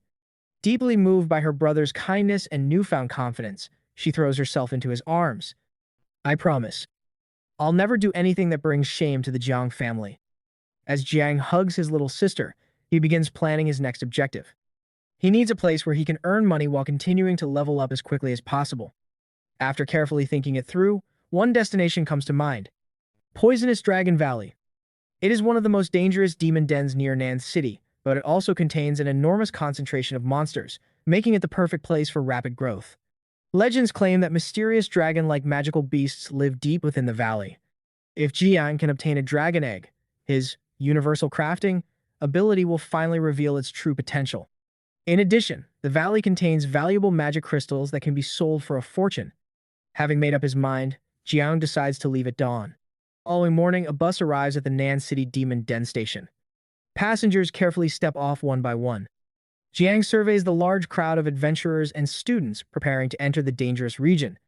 Standing before them is a massive fortress that serves as humanity's defensive stronghold against the demon dens. Beyond its heavily fortified walls lies the true battlefield. The entire area is guarded by two powerful, level 70 venerables, individuals Jiang once served during his previous life. As he walks through the fortress, he notices everyone equipping their weapons and armor before entering the wild zones. He instinctively touches the storage ring Yao Xinyan gave him. Once again, he silently appreciates her generosity. Following the eastern passage, he arrives at the gate leading directly to Poisonous Dragon Valley. A detailed map displays every explored region along with its danger rating. Jiang confirms that the valley suits his current strength. Most of the monsters there range between level 13 and level 18. At the checkpoint, he presents his student identification. His registered classes are still listed as Farmer and Repairer, both rank F. The veteran instructor immediately frowns. "You have 2 rank F classes, and you're planning to enter Poisonous Dragon Valley alone? People die out there." Jiang calmly retrieves his identification card. "Thank you for the warning, but I have no intention of dying today." The instructor watches him leave with growing concern. To him, every life is precious, regardless of talent or rank. Unable to ignore the situation, he reaches out in an attempt to stop the young man. But his hand grabs nothing except empty air. Jiang has already vanished. Only an afterimage remains. The instructor stands frozen in disbelief. He is a level 30 awakened, yet he couldn't even touch the boy. Nearby, a soldier quickly stops his captain. "Sir, that isn't an ordinary student. That's Jiang." The captain's eyes widen. He has already heard the rumors. The genius who ranked first in every category, the student who shattered every rookie training record. Both men silently watch Jiang's figure disappear into the distance. Neither of them can believe that someone with 2 rank F classes possesses combat abilities that surpass even many rank S prodigies. Moments later, Jiang arrives at the entrance of Poisonous Dragon Valley. A thick green mist blankets the entire area, making the valley resemble a radioactive wasteland filled with deadly secrets. The situation is dire because the air is toxic. Jiang pulls out one of the mandatory antidote pills and swallows it in a single gulp. Each pill costs 50 credits and only lasts for 3 hours. Since he's short on cash, he can't afford to waste a single minute. Before long, he's swarmed by a flock of level 13 green-winged bats eager to sink their fangs into him. Jiang doesn't flinch. He cuts them down as if they were made of paper, and his experience begins climbing immediately. Looking at the pile of corpses, he smiles. Not much experience, but it's a start. To speed things up, he activates Modify. Purple energy begins to surround his sword as he calmly walks forward. In an instant, his ordinary steel sword transforms into the King Hang sword. Now the real hunt begins. He charges straight into the horde, cutting down monsters left and right. The bats stand no chance. The massacre is over in moments, and Jiang reaches level 16. His efficiency is unbelievable. He continues clearing poisonous toads and vultures without breaking a sweat until he finally reaches level 18. Taking a short break to drink some water, he sighs. Still a long way to go. Despite slaughtering countless monsters, he hasn't found a single magic crystal. What terrible luck. Suddenly, a voice echoes through the fog. "Were you the one who killed all those beasts?" Jiang immediately becomes alert. 2 figures emerge from the mist. From the way they carry themselves, he can tell they aren't rookies. The leader is Luan, an S-rank prodigy from another academy. His companion, Utah, steps forward aggressively. "Are you deaf?" Jiang doesn't even blink. "Isn't it obvious I killed them?" Utah immediately rolls up his sleeves, furious that a mere rookie would disrespect Luan. Before he can attack, Luan raises a hand to stop him. Surprisingly, Luan offers Jiang a place on his team after recognizing his potential. Jiang rejects the offer without hesitation. "I'm not interested." He knows exactly what they're after. They simply want him to do the hard work while they steal the rewards. Utah can hardly believe the arrogance. "You'll regret talking to us like that." Luan remains calm. If he made it this far alone, then he's clearly talented. Even so, Utah leaves with a threat. "The next time we meet, I'll knock your teeth out." An hour later, Jiang ventures even deeper into Poisonous Dragon Valley. He only has 1 antidote pill left, so time is running out. He keeps searching for valuable materials, but so far, the valley has given him nothing except endless fog and silence. He remembers the rumors about dragons living somewhere inside the valley. So where are they? Suddenly, something rushes toward him from the side. A gigantic sticky tongue shoots straight at him. Jiang reacts instantly, blocking it with his sword. He tries to cut through it, but the blade barely leaves a mark. The defense is incredible. The ground begins to tremble. A massive silhouette slowly emerges from the darkness. The Miasma Demon Toad King. A terrifying, level 20, zone boss. Instead of panicking, Jiang smiles. "So you're finally here." This monster should drop the magic crystal he's been searching for. The Toad King immediately activates Constricting Tongue, launching several sticky tongues at once. Jiang slips between them effortlessly, studying every movement. "I've figured out your attack pattern." He prepares to use Modify, planning to alter the skill so the monster trips over itself. "Time to die, you disgusting toad." He leaps forward and swings with all his strength. Clang! The blade bounces off harmlessly. The monster's skin is as hard as solid stone. Jiang stares in disbelief. "I didn't even leave a scratch." The Toad King immediately activates Frost Skin, covering itself in another layer of armor. Its defense becomes absurd. Jiang attempts to use Modify. Error. The system rejects the attempt. The monster's level is simply too high. His expression darkens. So Modify has limits after all. The Toad King lashes out again with its sticky tongue, forcing Jiang to retreat. He tightens his grip on his weapon. "If I want to win, I'll have to gamble." Without hesitation, he uses Modify on his own weapon. The demonic meteor blade, begins trembling violently as crimson energy erupts from its surface. The transformation succeeds. The sword evolves into the Demon King's blade. Terrifying crimson flames surround Jiang. A gigantic sinister eye opens on the weapon's hilt, as though the sword itself has awakened. This thing is dangerous. But there is no turning back now. He has to finish the battle before the weapon becomes an even greater threat. With a powerful swing, Jiang unleashes a devastating slash. A massive wave of crimson energy tears through the air toward the Toad King. Boom! The devastating slash splits the miasmic demon Toad King, clean in half as if it were butter. The boss is defeated. The moment the attack ends, Jiang drops to one knee. A single swing of the Demon King's blade has completely drained his stamina. He gasps for air as he realizes the terrifying truth. This sword is a double-edged weapon. It is far too powerful for his current body. Suddenly, crimson markings begin spreading up his arm. The sword is consuming him. He desperately tries to activate, modify, to stop the corruption, but his mana is nearly exhausted. His vision blurs, and he collapses onto the ground. The crimson veins continue creeping toward his shoulder. Then a sinister voice echoes from the blade. You dare to borrow the power of a king. Now pay with your life. A gigantic crimson eye appears within Jiang's consciousness. The Demon King's will has awakened. Gritting his teeth, Jiang struggles to remain conscious as the crimson aura engulfs his entire body. Despite the unbearable pain, he forces out a weak smile. I expected this. This isn't the first time he's encountered this cursed sword. In his previous life, he had already learned all of its tricks. Without hesitation, he directs his consciousness toward the giant crimson eye, the source of the sword's evil will. He attacks it directly. A violent explosion of crimson energy erupts as Jiang clashes against the blade's consciousness using nothing but sheer willpower. He roars as the sword resists with everything it has, creating a raging whirlwind of scarlet light around him. The Demon King's consciousness lets out a deafening shriek before gradually fading away. Finally, the crimson markings stop spreading. Jiang exhales deeply in relief. I made it. By attacking the weapon's consciousness directly, he managed to halt the corruption just before it consumed him. Once he recovers his strength, he'll use Modify to rename the sword and eliminate the danger permanently. As he rests, memories from his previous life surface. Back then, a similar cursed blade had appeared during the battle against the Ninth Demon King. It had taken a level 80 general to suppress it. That horrifying experience taught Jiang exactly how to deal with weapons possessed by malicious consciousness. He stares silently at the blade. Could these Demon Kings really come from another world? After recovering some of his strength, Jiang stands up. His first task is obvious. He activates Modify one more time and changes the weapon's name to Rotten Jaw Blade, stripping away its dangerous properties. With the threat neutralized, he walks toward the remains of the Toad King. Don't disappoint me. Searching through the corpse, he finally discovers what he came for. A brilliant purple magic crystal. Mission accomplished. A level 20 boss crystal.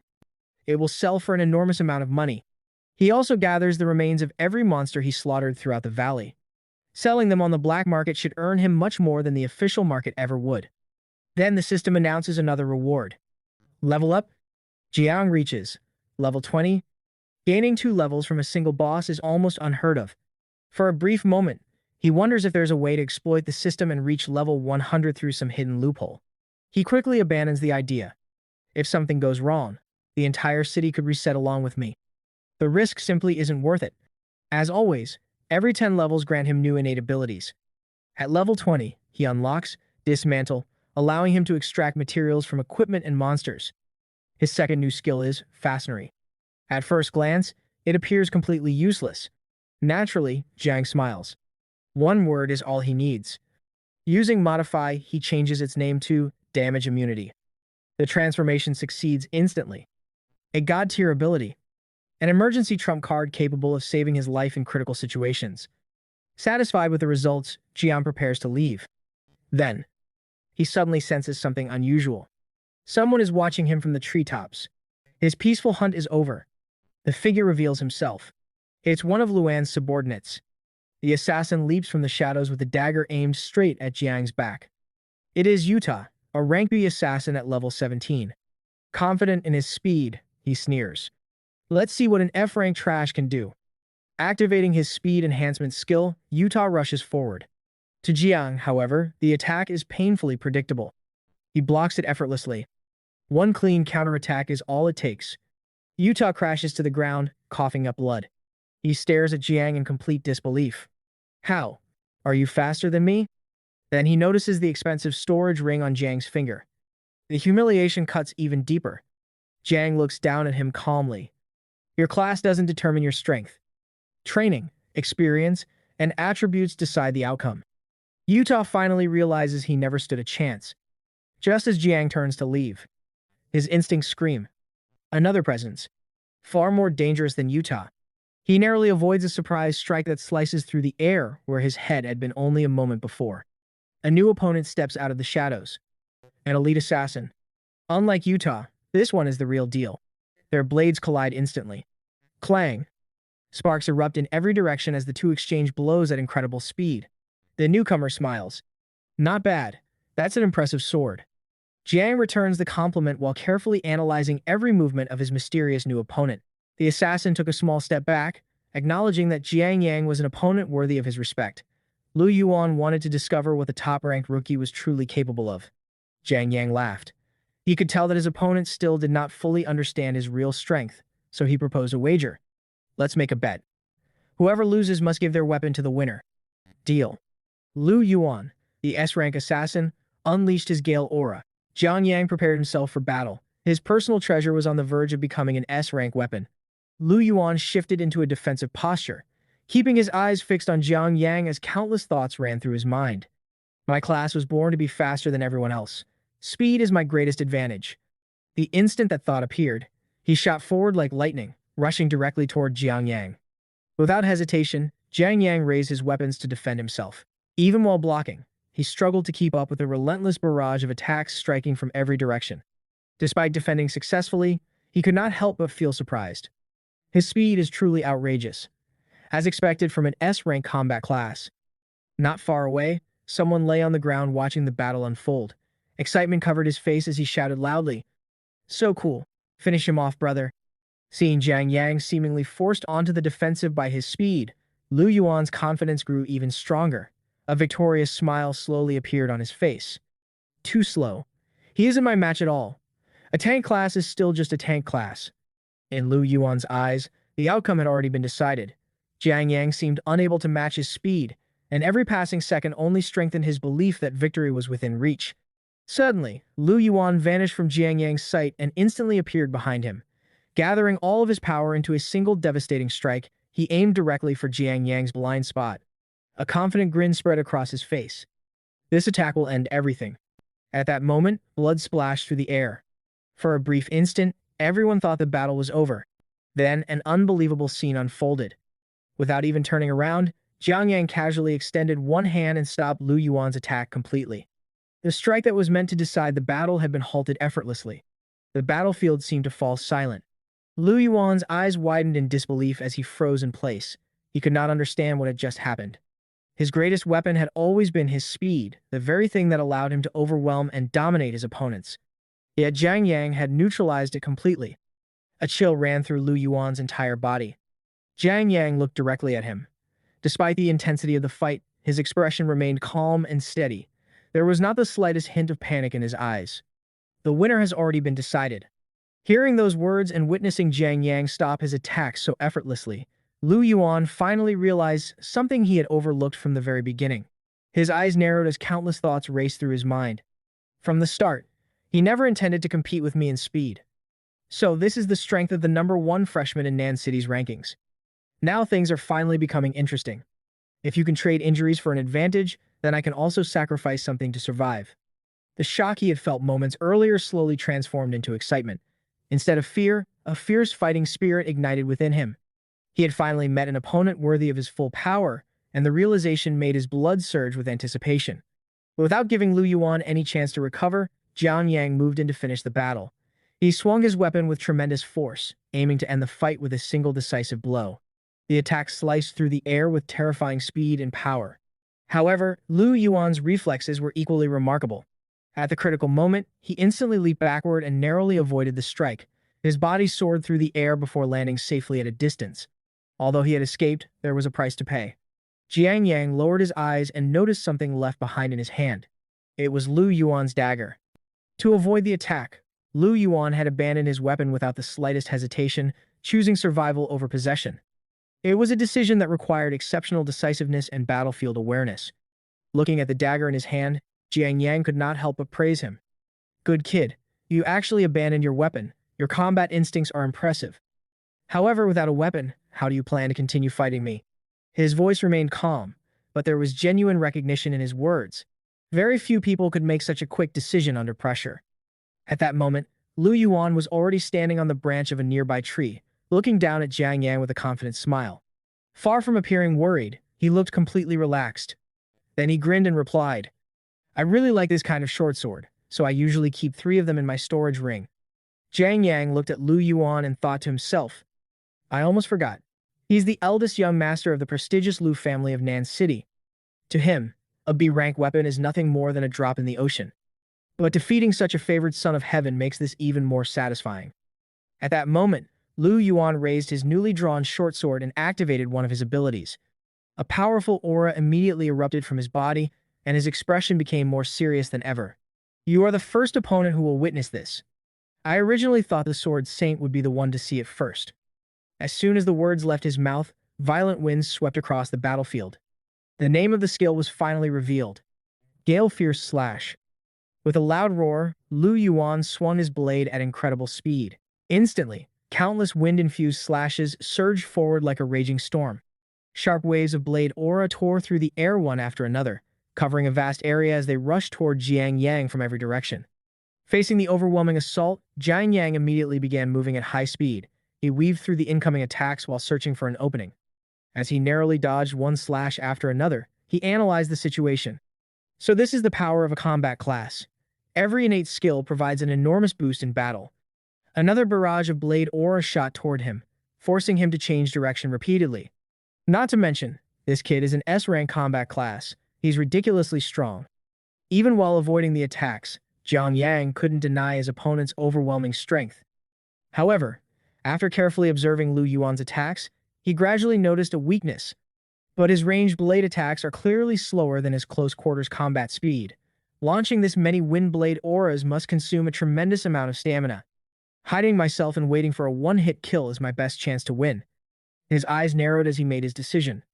After all, I can't reveal my true innate skill. The next moment, Jiang Yang completely vanished from sight. Lu Yuan continued attacking for a few more moments before finally realizing his opponent had disappeared. He stopped and carefully scanned the surroundings. The battlefield suddenly fell silent. Standing amid the destruction he had created, Lu Yuan slowly spoke. So, he's hiding. A wise decision. A faint smile appeared on his face. However, moments later, that smile turned into a confident grin. But what will you do when there's nowhere left to hide? The instant he finished speaking, he unleashed another relentless barrage. Wave after wave of gale fierce slash erupted from his sword. The surrounding forest was devastated by the continuous assault. Massive trees were sliced apart one after another, crashing to the ground with thunderous force. After reducing the entire area to ruins, Lu Yuan descended from the sky and landed on the ground. He immediately searched the battlefield, expecting Jiang Yang to be exposed among the wreckage. Instead, his eyes widened in shock. The battlefield was empty. There wasn't a single trace of Jiang Yang. That guy, he disappeared. At that very moment, Lu Yuan suddenly sensed a presence behind him. His instincts screamed in warning. Without hesitation, he spun around and slashed toward the presence. His blade flashed through the air with incredible speed. But when the attack landed, Lu Yuan's eyes widened. There was no one there. His strike had only shattered a broken tree trunk. Even so, he immediately realized what had happened. The shadow was a distraction. I see your trick. Yet the figure he thought he had discovered was nothing more than a decoy. At that moment, a silhouette slowly emerged from the mist in front of him. Jiang Yang stepped forward calmly, sword in hand, his gaze unwavering. Then he said, "Feign to the east, strike to the west. I win." Hearing those words, Lu Yuan's expression became increasingly complicated. Countless thoughts raced through his mind. An F-rank class actually pushed me this far. He even used the terrain and the surrounding plants to his advantage.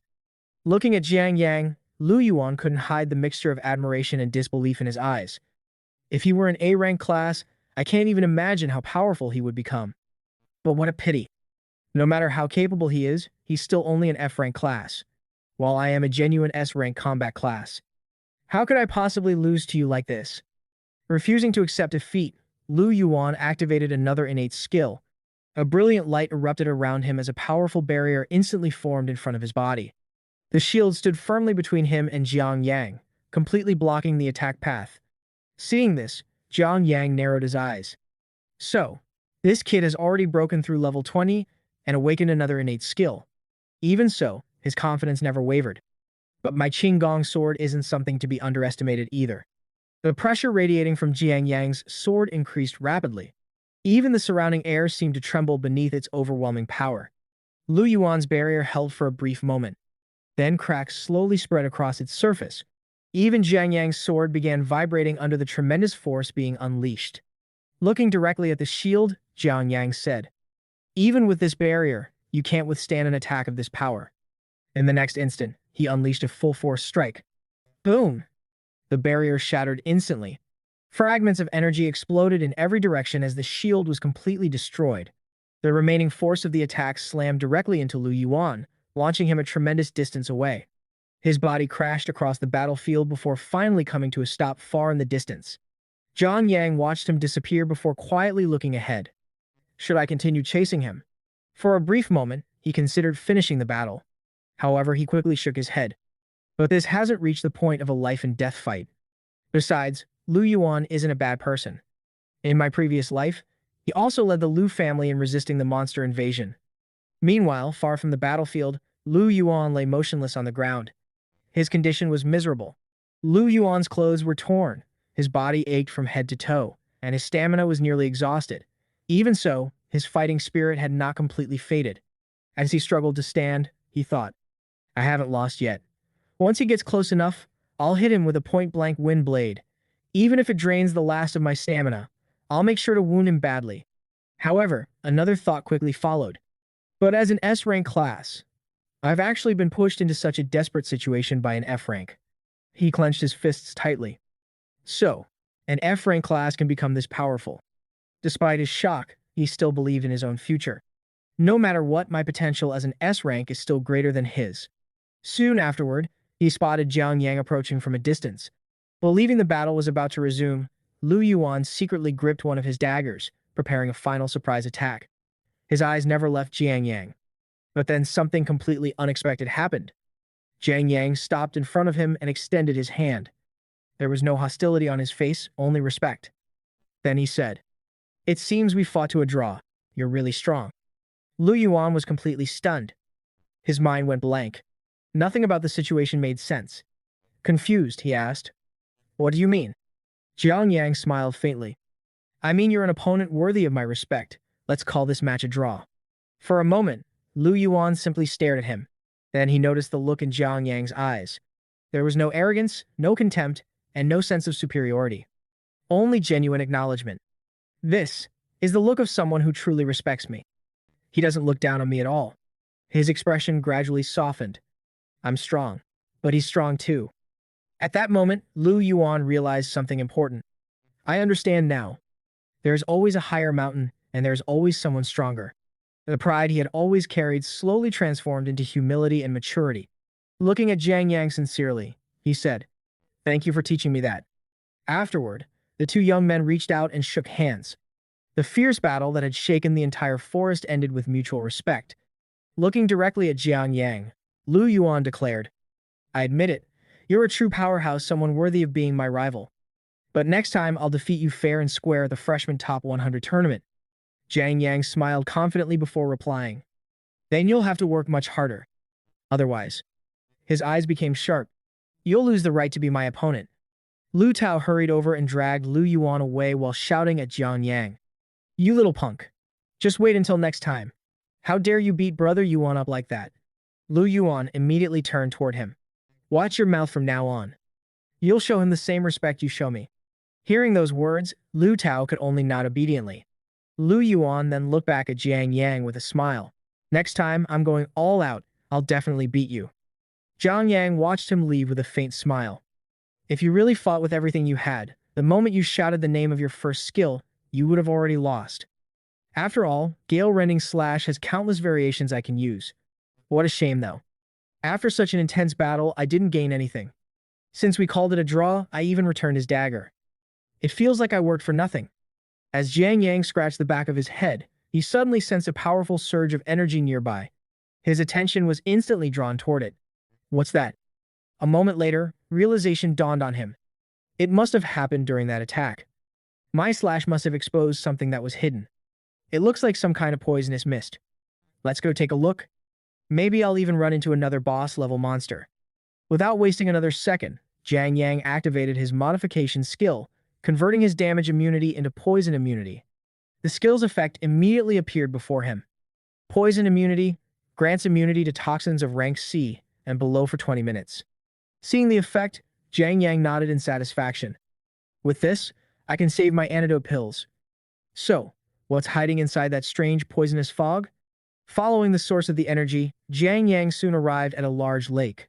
Thick, poisonous mist floated across the water's surface and slowly spread outward in every direction. After observing it for a moment, he said, "The poison is spreading from the center of the lake. It looks like the entire lake has become toxic. Could a legendary poison dragon be living here? Let's find out." The moment those words left his mouth, Jiang Yang jumped into the lake and swam toward its center. As he moved through the water, he carefully searched for the source of the poisonous aura.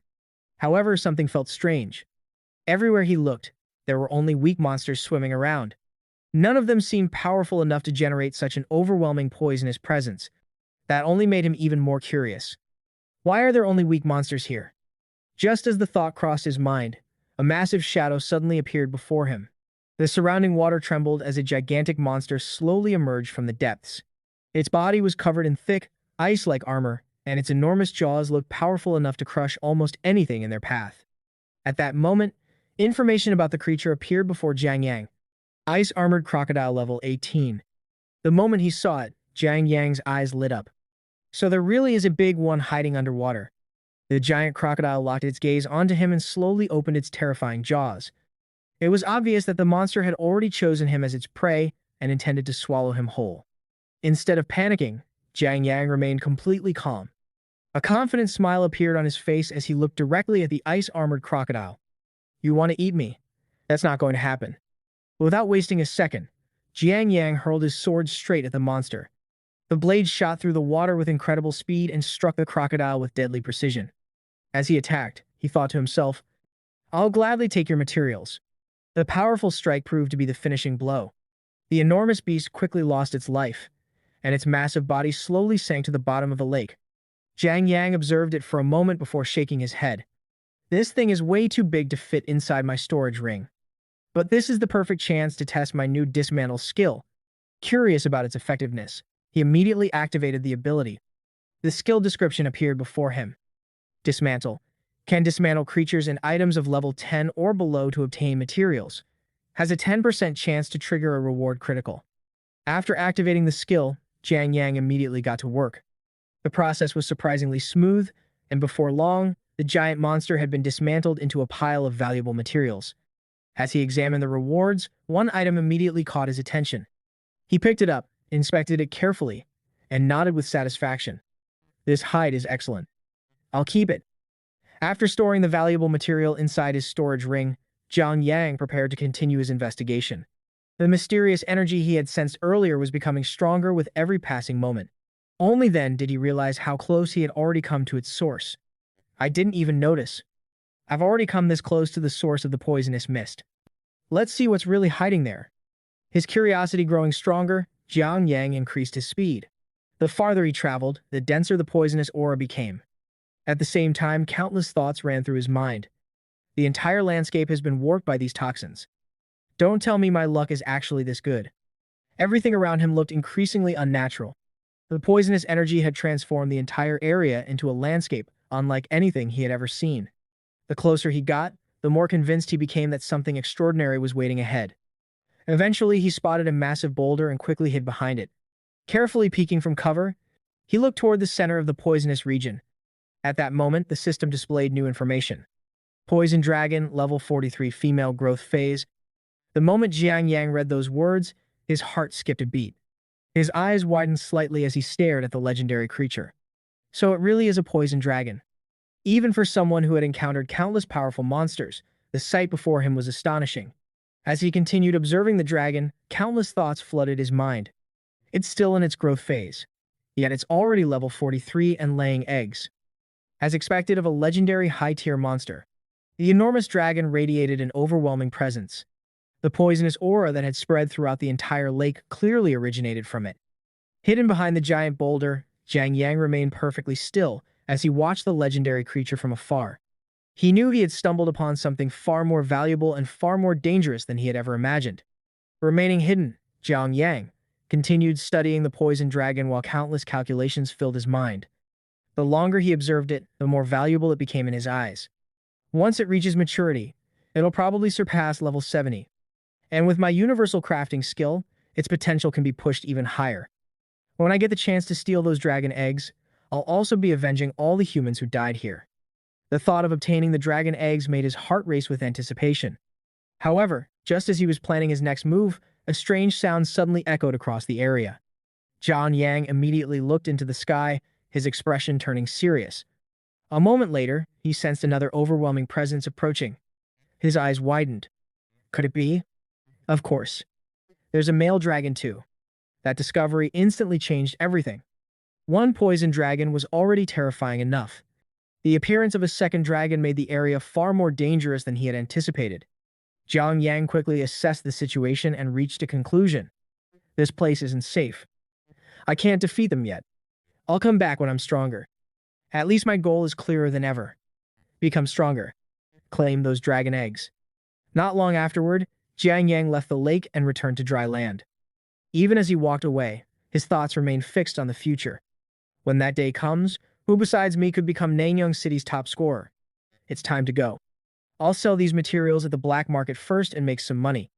Having made up his mind, he immediately set off toward his next destination. Before long, the scene shifted to the underground black market of Nanyang City. As Jiang Yang walked through the bustling underground marketplace, he explained it from his own perspective. This is Nanyang City's underground black market. It's rumored that a level 60 Grandmaster oversees this place. They say that Grandmaster has an extraordinary background. As long as nothing major happens here, even the authorities choose to turn a blind eye.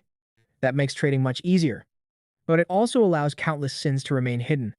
The underground market was crowded with all kinds of people, from hunters and merchants to individuals involved in transactions that could never take place openly. Despite its dangerous reputation, it was also one of the best places to buy and sell rare materials. Eventually, Jiang Yang stopped in front of a particular shop and thought, this was the most trustworthy black market shop in my previous life.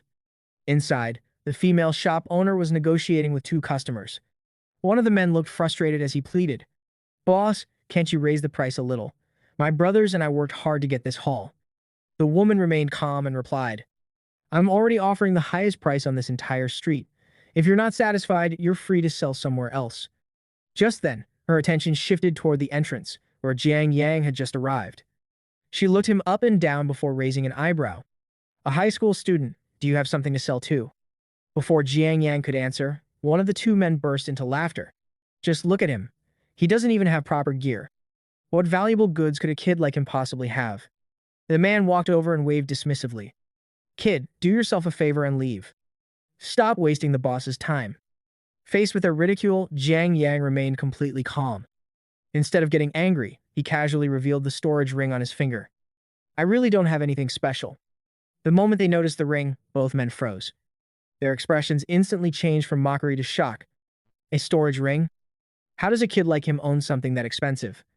Before they could recover from their surprise, Jiang Yang calmly began taking out item after item. That's about everything. Piles of valuable monster materials quickly filled the room. The two men were left speechless. Even the female shop owner couldn't hide her surprise. As she looked at one of the materials, she thought, he even has the hide of an ice-armored crocodile. Did he actually venture into the deepest part of Poison Dragon Valley? Just when everyone thought he was finished, Jiang Yang suddenly remembered something else. He reached into his storage ring again. Oh, right. There's also this. The moment the item appeared, both men stared at it with wide eyes. A magic crystal? He actually has a magic crystal. Who exactly is this kid? Their earlier arrogance had completely disappeared. Now, all they could do was stare at Jiang Yang in disbelief. Meanwhile, Jiang Yang smiled faintly and turned toward the shop owner. Boss, could you calculate the total value for me? And please be quick. I wouldn't want to delay these two gentlemen from conducting their important business. A short while later, the transaction was completed. The scene shifted to a luxurious VIP room inside the shop. Boss Chin calmly reviewed the records before speaking in a professional tone. According to our appraisal, the total value of the materials you brought is 178,500. The magic crystal alone is worth 50,000. Altogether, your final payment comes to 228,500. It's all stored on this card. As she finished speaking, she placed a special gold card on the table in front of Jiang Yang. He reached toward it with a satisfied smile. You're refreshingly straightforward. Boss Chin, I'll gladly accept. However, before he could pick it up, Boss Chin gently placed her hand over his. There is one more thing. This gold card identifies you as a VIP client of Jinyu Pavilion. If you bring us more magic crystals in the future, I'll increase our purchase price by another 10%. Hearing that, Jiang Yang immediately stood up. A look of genuine appreciation appeared on his face. Then I'll gladly accept your generosity. Thank you, Boss Chin. Soon afterward, Jiang Yang left the VIP room and walked out of Jinyu Pavilion. As he made his way through the building, he quietly reflected on the transaction. Boss Chin is fair and trustworthy. That's exactly why I chose to do business with her. She even gave me VIP status and priority treatment. She clearly recognizes my potential. The more he thought about it, the more convinced he became that he had made the right decision. In a world where strength determined both status and opportunity, having the support of a powerful organization could make an enormous difference. His confidence in the future only continued to grow. The moment Jiang Yang stepped outside, he immediately noticed countless eyes turning toward him. Many people were secretly watching him. Some looked at him with curiosity, some with envy, others with intentions that were far more dangerous. Feeling all those gazes focused on him, Jiang Yang remained perfectly calm. Instead of feeling nervous, a faint smile appeared on his face. People with true ability are welcomed everywhere. As expected, overwhelming strength is the foundation of everything. If I want to earn the nation's highest rewards and climb the Yan rankings, power is an absolute necessity. In this world, reputation, wealth, and influence all followed strength. Without enough power, none of those things could ever truly belong to you. Not far away, two men secretly watched him while whispering to each other. One of them grinned greedily.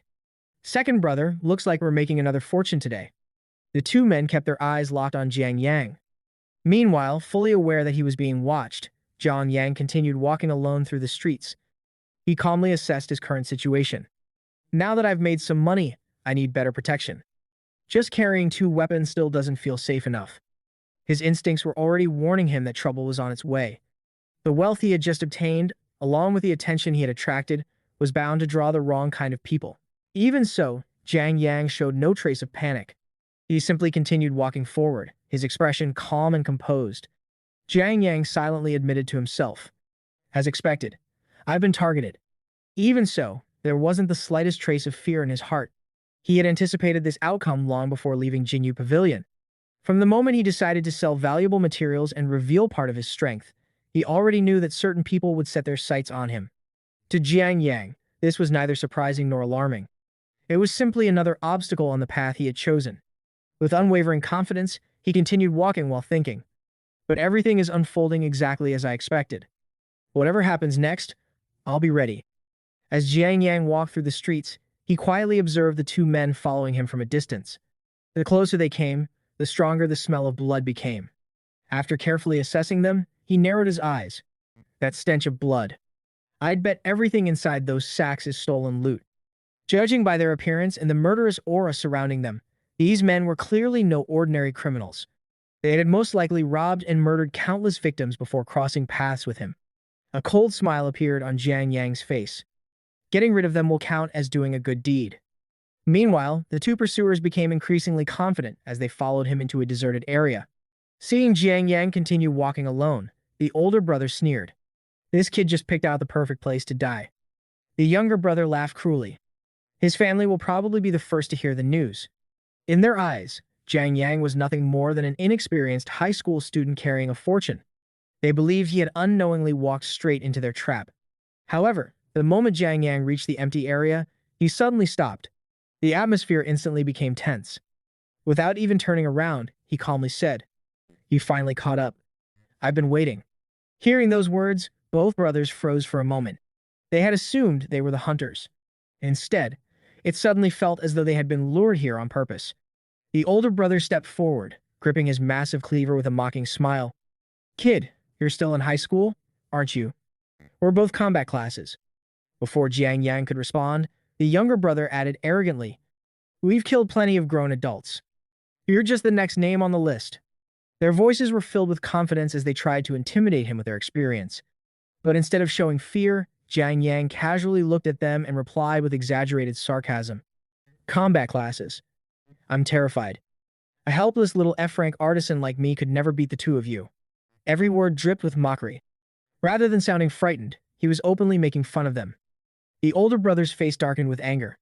Brat, nothing about your expression says you're scared. The younger brother immediately realized what was happening. Big brother, he's making fun of us. Jiang Yang didn't even bother denying it. He shrugged casually. You're right. I am. His calm attitude completely enraged the two criminals. Furious, the older brother charged forward with his cleaver raised, intending to cut Jiang Yang down in a single strike. At the same moment, the younger brother activated one of his skills, Venom Imbue. A poisonous aura instantly spread across his weapon as he prepared to attack. Yet Jiang Yang remained perfectly calm. He casually snapped his fingers. Since my rebirth. This is the first time I've used this skill on humans. Then he quietly spoke. Activate. Skill modification. The moment the ability took effect, a strange and terrifying change occurred. Jiang Yang's modification skill instantly interfered with their abilities, altering them completely. His own passive healing skill was enhanced to a higher level, while his enemy's skills were forcibly transformed into entirely different effects. The older brother suddenly froze. A look of confusion spread across his face as his body began moving against his own will. His muscles ignored his commands and started attacking his own body. The confidence on his face instantly turned into horror. The younger brother suffered an even worse fate. Watching the scene unfold, he screamed in panic. At that very moment, his Venom Imbue skill was modified into a completely different ability called Consume. Instead of strengthening him, the venom he had prepared for Jiang Yang immediately turned against its owner. The poison rapidly spread throughout his own body. His face turned deathly pale as unbearable pain consumed him. Unable to remain standing, he collapsed to his knees while staring at Jiang Yang in disbelief. With great difficulty, he managed to ask, How is this possible? Ignoring their terror, Jiang Yang slowly walked toward them. There was no excitement in his expression, only calm certainty. Looking at the results of his skill, he quietly muttered, So, it's finally complete. He slowly raised his sword and pointed it at the two men. His voice turned cold. You've robbed and murdered plenty of innocent people, haven't you? Then it's time to face your retribution. A few moments later, silence returned to the deserted street. The two criminals who had hunted countless victims lay dead, destroyed by the consequences of their own evil deeds. After finishing them off, Jiang Yang searched through their belongings. While examining their possessions, he noticed something familiar. Pulling out a piece of paper, he read it aloud. Wanted notice? B-rank fugitives, Lu Dale and Xu Yang. For a moment, Jiang Yang stared at the notice before shaking his head with an amused smile. Looking at the corpses nearby, he chuckled. You actually carried your own wanted posters with you. He casually tossed the notice onto the ground before giving the bodies one final glance. A trace of disdain appeared in his eyes. But I won't dirty my hands by taking money earned through people like you. So, all that swagger was completely meaningless. Even after discovering that the two men were notorious fugitives, Jiang Yang had no interest in taking the wealth they had gained through robbery and murder. To him, money stained with innocent blood was worthless. However, while searching through their belongings, he finally found something that caught his attention. A faint smile appeared on his face. At least they had one piece of equipment I can actually use. At that moment, a system window appeared before him, displaying the item's attributes in detail. At first glance, the equipment looked plain and unremarkable. Jiang Yang examined it carefully before smiling. It looks ordinary enough. Time to turn trash into treasure. He immediately activated his unique ability. Activate skill modification. The equipment instantly began to transform. The attributes displayed on the system panel rapidly changed one after another. As the modification skill reshaped the item into something far more powerful, waves of energy rippled across its surface, continuously improving its quality. When the process was complete, Jiang Yang picked up the upgraded piece of equipment and put it on. Feeling the increase in power, He nodded with satisfaction, just as I expected. Whenever I upgrade an item to legendary quality, unexpected changes always occur. He carefully examined the new design that had appeared on the coat. The pattern is a poison boar fiend sigil. It's not top tier, but it's still pretty good. Then another thought crossed his mind, and his expression softened. I'll take this home as a surprise for my sister. As he thought about returning home, his attention shifted to something even more important. The college entrance examination is about to begin. His eyes filled with determination. This time, it's my turn to amaze everyone. In his previous life, he had watched others rise to fame while he remained unnoticed. This time would be different. This time, he would become the center of attention. He would stand above everyone else. Soon afterward, Jiang Yang returned home carrying several bags. The moment he walked inside, he called out, "Yao, come give me a hand." Hearing her brother's voice, Jiang Yao quickly came over. The moment she saw the pile of clothes and equipment he had brought back, her eyes widened in shock.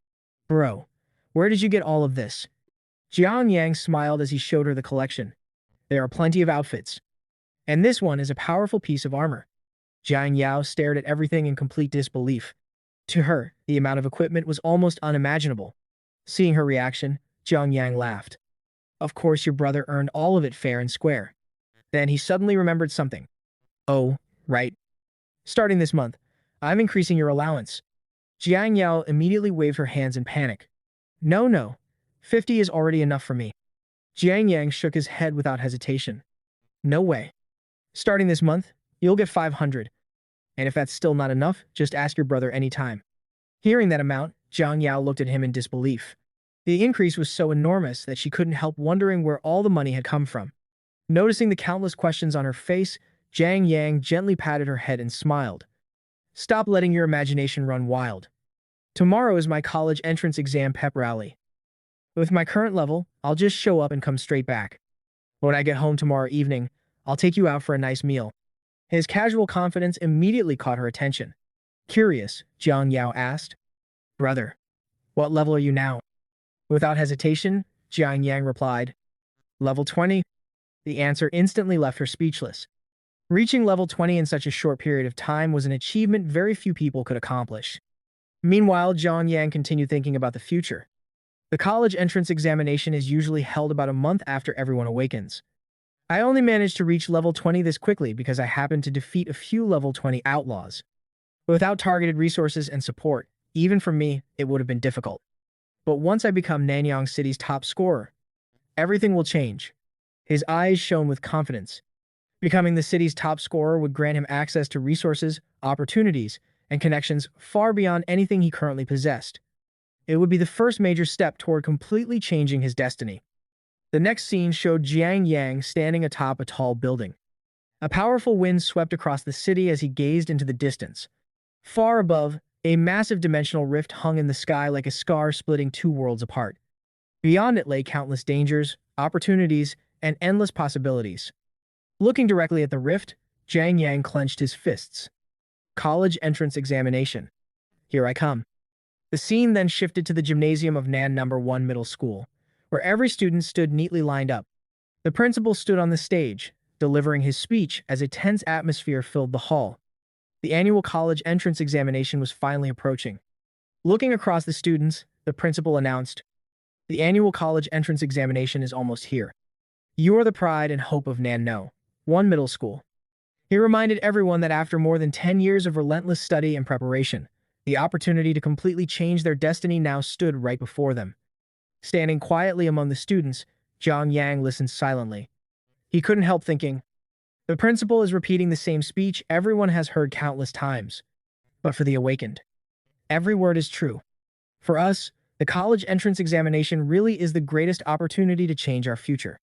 As Jiang Yang continued reflecting, he explained that every awakened person would ultimately walk one of 4 different paths, depending entirely on their performance in the college entrance examination. The first path belonged to those who achieved outstanding results and earned admission into the nation's finest universities. Students who followed the first path had an extremely high chance of becoming trailblazers in the future, exploring the dangerous Demon Lair world. They would receive full support from the government, including abundant cultivation resources, elite training, and countless opportunities. With that level of backing, their future was almost limitless. The second path was for students who performed well but failed to earn admission into the top universities. They could choose to join the military and serve as garrison soldiers stationed in territories occupied by demon lairs. Even they would receive government support along with valuable cultivation resources. If they continued growing stronger and proved themselves in battle, they could eventually rise through the ranks and become respected military commanders. The third path belonged to awakened individuals whose results were only average but still good enough to enter ordinary universities. Most of them would eventually become members of the Guardian Knights. Instead of national-level support, they would receive assistance from local governments, and the cultivation resources available to them would be much more limited. Even so, for people with average talent, this was already considered an excellent future. The fourth and final path, however, awaited those who lacked sufficient strength and failed the examination entirely.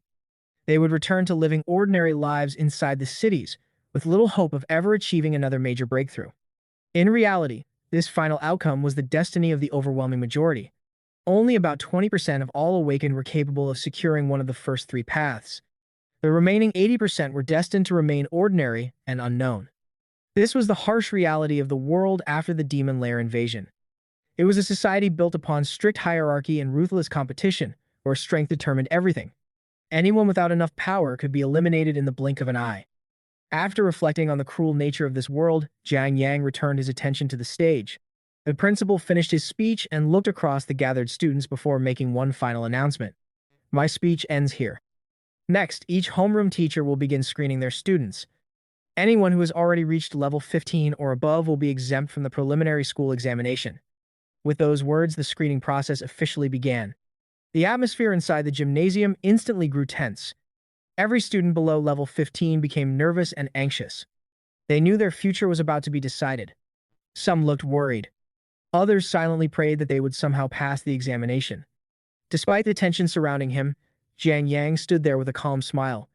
He quietly reflected, I never experienced this in my previous life because I was taken away before it happened. But I already know exactly how this process works. As long as a student's level exceeds level 15, they're automatically recognized as an outstanding talent. Looking at the situation before him, Jiang Yang calmly concluded, It seems I probably won't need to participate in the preliminary test either. Just then, their training instructors stepped forward and began announcing the results. Our class has a total of 5 students who have already reached level 15 or above. A brief pause followed. However, only 4 of them will receive an exemption.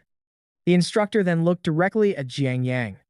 Jiang Yang, although you've already surpassed level 15, you'll still be required to participate in the preliminary examination. The reason is simple. You are not a combat class, and your class is only F rank. So you are an exception. The moment those words were spoken, whispers immediately spread throughout the students. Many classmates looked at Jiang Yang with mocking expressions. His longtime rival couldn't hide his satisfaction. He sneered loudly. This is exactly the treatment an F rank deserves. An F rank is nothing but worthless trash. Even after hearing those insults, Jiang Yang showed no trace of anger. But before the situation could escalate any further, the training instructor walked over to him and spoke gently. Don't lose heart. I know better than anyone how outstanding you really are. Unfortunately, this is the school's decision. As a teacher, I don't have the authority to change it. Hearing those sincere words, Jiang Yang simply smiled. There wasn't the slightest hint of disappointment on his face. I understand.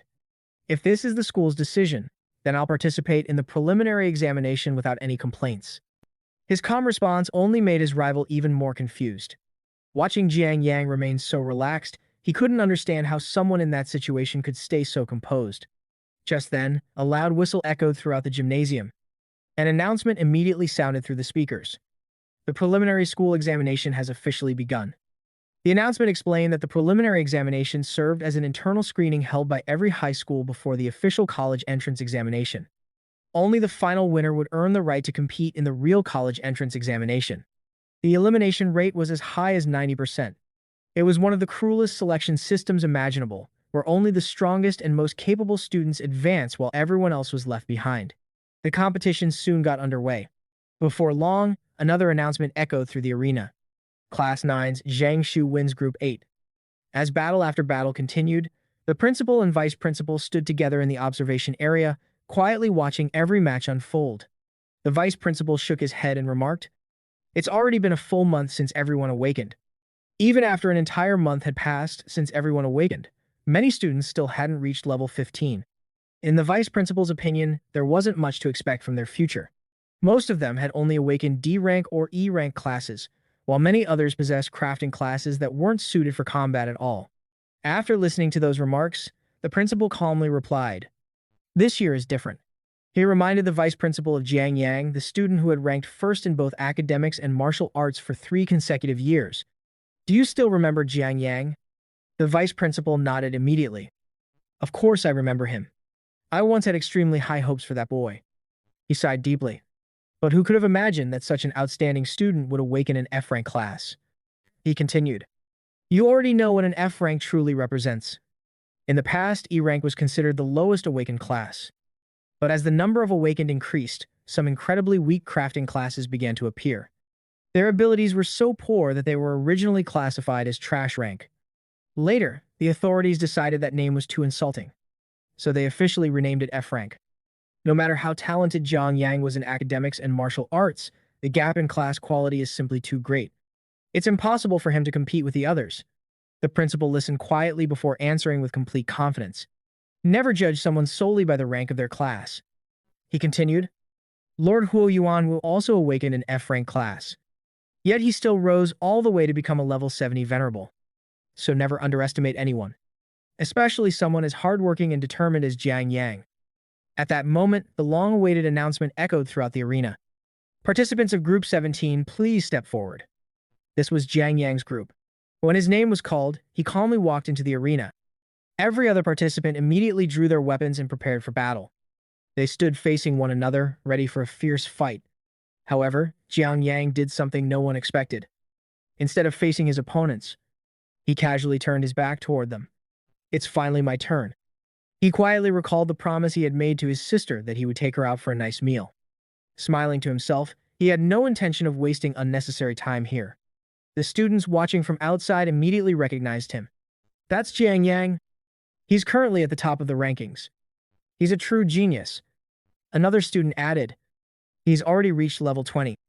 Someone else quickly reminded everyone, "Don't forget, even if his level is high, he only awakened an F-rank class."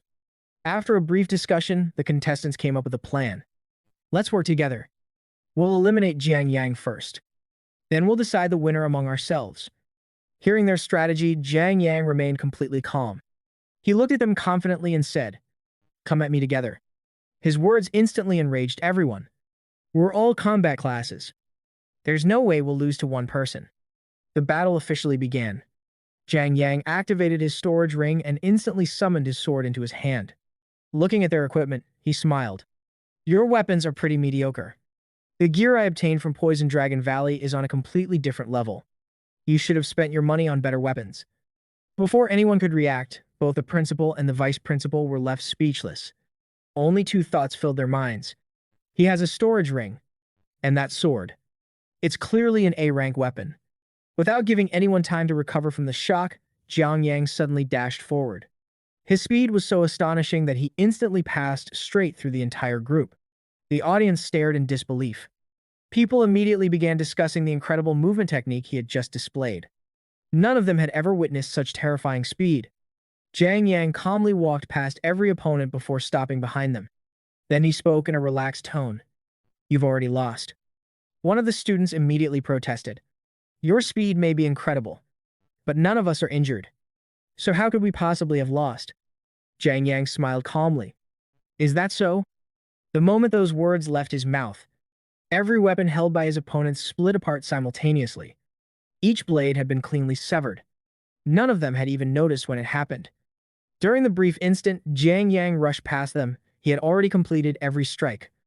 Seeing their shattered weapons, one student's body began trembling. If he had actually wanted to kill us, we would have all died." Realizing the overwhelming gap in strength, every participant willingly admitted defeat. Moments later, the official announcement echoed throughout the arena. Jiang Yang of Class 1 wins the Group 17 match. As Jiang Yang calmly walked out of the arena, he quietly reflected, "Now that I've won the preliminary examination, the official college entrance examination will begin in just 3 days. I can finally go home and treat my sister to the meal I promised her." He was also satisfied for another reason. This battle had given him the perfect opportunity to openly reveal the Qinggang sword. Now that everyone had already seen him using it in public, no one would question where it came from or try to cause trouble over it. Watching Jiang Yang leave the arena, the vice principal shook his head in amazement. That boy truly is different. The principal smiled. He continued confidently. Even Lord Huo Yuanwu wasn't this remarkable when he was young. The vice principal silently agreed. Looking toward the arena once more, the principal smiled and said, Nan, no, one middle school has never produced the city's top scorer. But perhaps, this year, history will finally be rewritten. After that, another announcement echoed throughout the venue as the results of the preliminary school examination were announced. Group 68, Jiang Yang from Class 24 wins. The preliminary school examination has officially ended. A total of 68 students have advanced. Soon afterward, everyone who had qualified was directed to the winner's waiting area. The successful participants quietly took their seats, and Jiang Yang was among them. However, instead of celebrating, he remained completely calm. Countless thoughts raced through his mind as he silently calculated the scale of the competition that lay ahead. Nanrong, number 1. Middle school has more than 1,000 students. There were 68 groups in this grade, meaning around 680 students took part in the preliminary examination. Even after that, more than 400 students are still eligible to participate in the college entrance examination. Adding the 68 students who advanced through this round, nearly 500 graduates from No. 1 middle school alone will be competing. Nanrong City has a total of 19 high schools. That means the number of participants in this year's college entrance examination will be close to 10,000. Just imagining the sheer number of competitors made him realize how difficult the road ahead would be. Claiming first place against nearly 10,000 talented students was far from easy. It would require overwhelming strength, unwavering determination, and flawless performance, because even the smallest mistake could cost him everything. While Jiang Yang was still deep in thought, someone quietly walked over and sat beside him. When he turned his head, he was surprised to see that it was the principal himself. It's the principal. Why is he sitting here? Jiang Yang wondered. Before he could ask anything, the principal smiled warmly and said, Relax. You've ranked first in both academic studies and martial arts for the past 3 years. I've personally presented awards to you several times. There's no need to look so surprised. Jiang Yang respectfully smiled and replied, You're not only our principal, but also one of the 12 guardian deities of Nanrong City. It's only natural for a student to be surprised when someone like you suddenly comes over and sits beside him. The principal laughed before giving Jiang Yang a friendly pat on the shoulder. You really know how to talk, kid. I like that kind of flattery. But do you know what would make me even happier? Bring the title of top scorer back to Nanrong No 1 Middle School. Although his tone was lighthearted, the hope in his eyes was completely genuine. Those words left Jiang Yang stunned. Looking at the principal in disbelief, he asked, This graduating class alone has 3 S-rank combat class awakeners and 6 A-rank combat class awakeners. Are you really that confident in me? To anyone else, such confidence would have sounded unreasonable. However, the principal didn't hesitate for even a second. He smiled calmly before answering, So what if you're only F-rank? As one of the 12 guardian deities of Nanrong City, I'm only C-rank myself. He continued, Never forget this. It's always the person who becomes strong, not the class. Humanity's greatest strength has never been talent or rank. It's the courage to draw your sword against any powerful opponent, no matter how impossible the battle may seem. Hearing those powerful words, Jiang Yang was deeply moved. This principle truly is different from the other powerhouses. In my previous life, I never had many opportunities to interact with him. But now, I realize he never judged me because of my modified talent. A deep sense of respect naturally rose within Jiang Yang's heart. Looking at the principal with determination, he said, Thank you for your guidance, principal. I'll give this competition everything I have, and I promise I'll do my absolute best to bring the top scorer title back to Nanrong No 1 Middle School. The principal smiled with satisfaction. Good. That's the spirit. He raised his fist toward Jiang Yang. Let's make a promise. Come on, give me a fist bump. A promise between men. Without any hesitation, Jiang Yang raised his own fist and bumped it firmly against the principal's. Their promise was sealed with unwavering determination as both of them looked ahead toward the challenges waiting for them. The heartfelt exchange immediately caught the attention of the other students nearby who had been quietly watching everything unfold. From a distance, several students watched the scene with puzzled expressions, while others couldn't resist making jokes. What are those two doing? Why are they getting so fired up? Are they made of white phosphorus or something? Do they just burst into flames the moment they're exposed to air? The principal is already so old, yet he's still so passionate. No wonder Nanrong No. One middle school hasn't produced a top scorer in years. Although the students laughed among themselves, neither Jiang Yang nor the principal paid any attention to their comments. Both of them understood that a genuine promise didn't require anyone else's approval. After leaving the school, Jiang Yang quietly thought to himself, I promised my sister I'd treat her to a nice meal. Since the official college entrance examination begins tomorrow, tonight is the perfect chance for us to relax. Ever since our parents passed away, we've lived on a tight budget and rarely had the opportunity to enjoy a special meal. Remembering everything they had gone through together only strengthened his determination to keep that promise and give his sister one memorable evening before the biggest day of his life. A short while later, the siblings arrived in front of an elegant, luxurious restaurant that was far beyond anything they would normally visit. The magnificent building, sparkling lights, and beautifully decorated entrance immediately left Jiang Yang's sister speechless. Looking around nervously, she asked, Brother, we've never eaten at a place like this before. Are we really going to dine here? Maybe we should just go back. She knew very well how expensive restaurants like this were and didn't want her brother spending so much money on her. Jiang Yang smiled confidently. This is the place. His answer only made her even more anxious. I've seen this restaurant online, she said. It's extremely popular and very expensive. From what I know, you can only eat here if you make a reservation in advance. Jiang Yang simply took out his phone and showed her the reservation. Your brother planned everything ahead of time, he said with a smile. I booked our seats long ago. Come on, let's go inside. Seeing how carefully he had prepared everything, her heart warmed. Brother put so much thought into this. I shouldn't ruin his mood. As they walked toward the restaurant, she silently comforted herself. Even though this place is incredibly expensive, brother gave me some money before. As long as I manage it carefully over the next few months, our living expenses should still be enough. Besides, he has the college entrance examination tomorrow. Tonight, I just want him to relax and enjoy himself. She knew better than anyone how hard her brother had worked, and she didn't want him worrying about money on such an important night. The moment they stepped inside, a waitress greeted them with a warm smile. Good evening. Would you like to order from the menu, or would you prefer one of our recommended set meals? Without even glancing at the menu, Jiang Yang calmly replied, We'll have set meal C.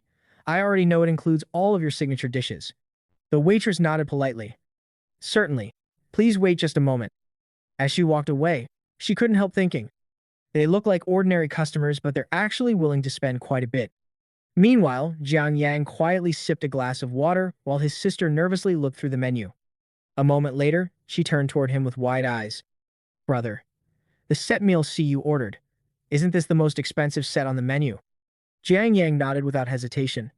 That's right, and if there's anything else you'd like to eat, don't hold back. Order whatever you want. Hearing him casually suggest ordering even more food left her completely stunned. 2,980. That's almost 10 months worth of living expenses for our family. Brother didn't suddenly get rich by doing something illegal. Did he? Just then, the peaceful atmosphere inside the restaurant was shattered as several noisy students barged through the entrance. Hey, what do you mean we can't eat here without a reservation? We've got the college entrance examination tomorrow. Get us a table right now. A waiter quickly stepped forward and politely tried to calm them down. Sir, we're very sorry, but our restaurant only accepts customers with reservations.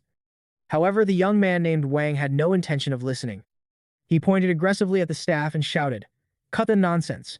Get a table ready for my brothers right now, or I'll smash this entire place.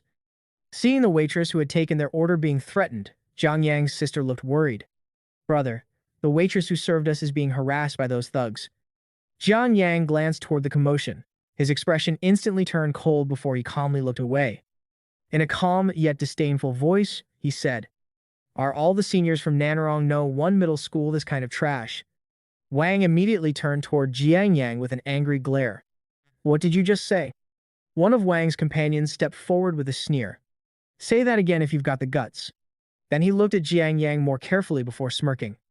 Oh, so it's you, the famous F-rank Jiang Yang from Nanrong No One middle school. There are barely any F-rank trash left in all of Nanrong City, yet somehow we managed to run into one here. Do you want to find out how powerful the fists of my C-rank combat class really are? The group laughed arrogantly, convinced they could easily intimidate Jiang Yang. However, Jiang Yang remained completely calm, as though none of their threats meant anything to him. After listening to all of Wang's insults, Jiang Yang casually picked up the glass of water in front of him and deliberately poured it over Wang's face. He then looked at him with a perfectly calm expression and said, "Sorry, my hand slipped." Those simple words completely shattered Wang's patience. His face twisted with rage as he immediately activated his combat class ability.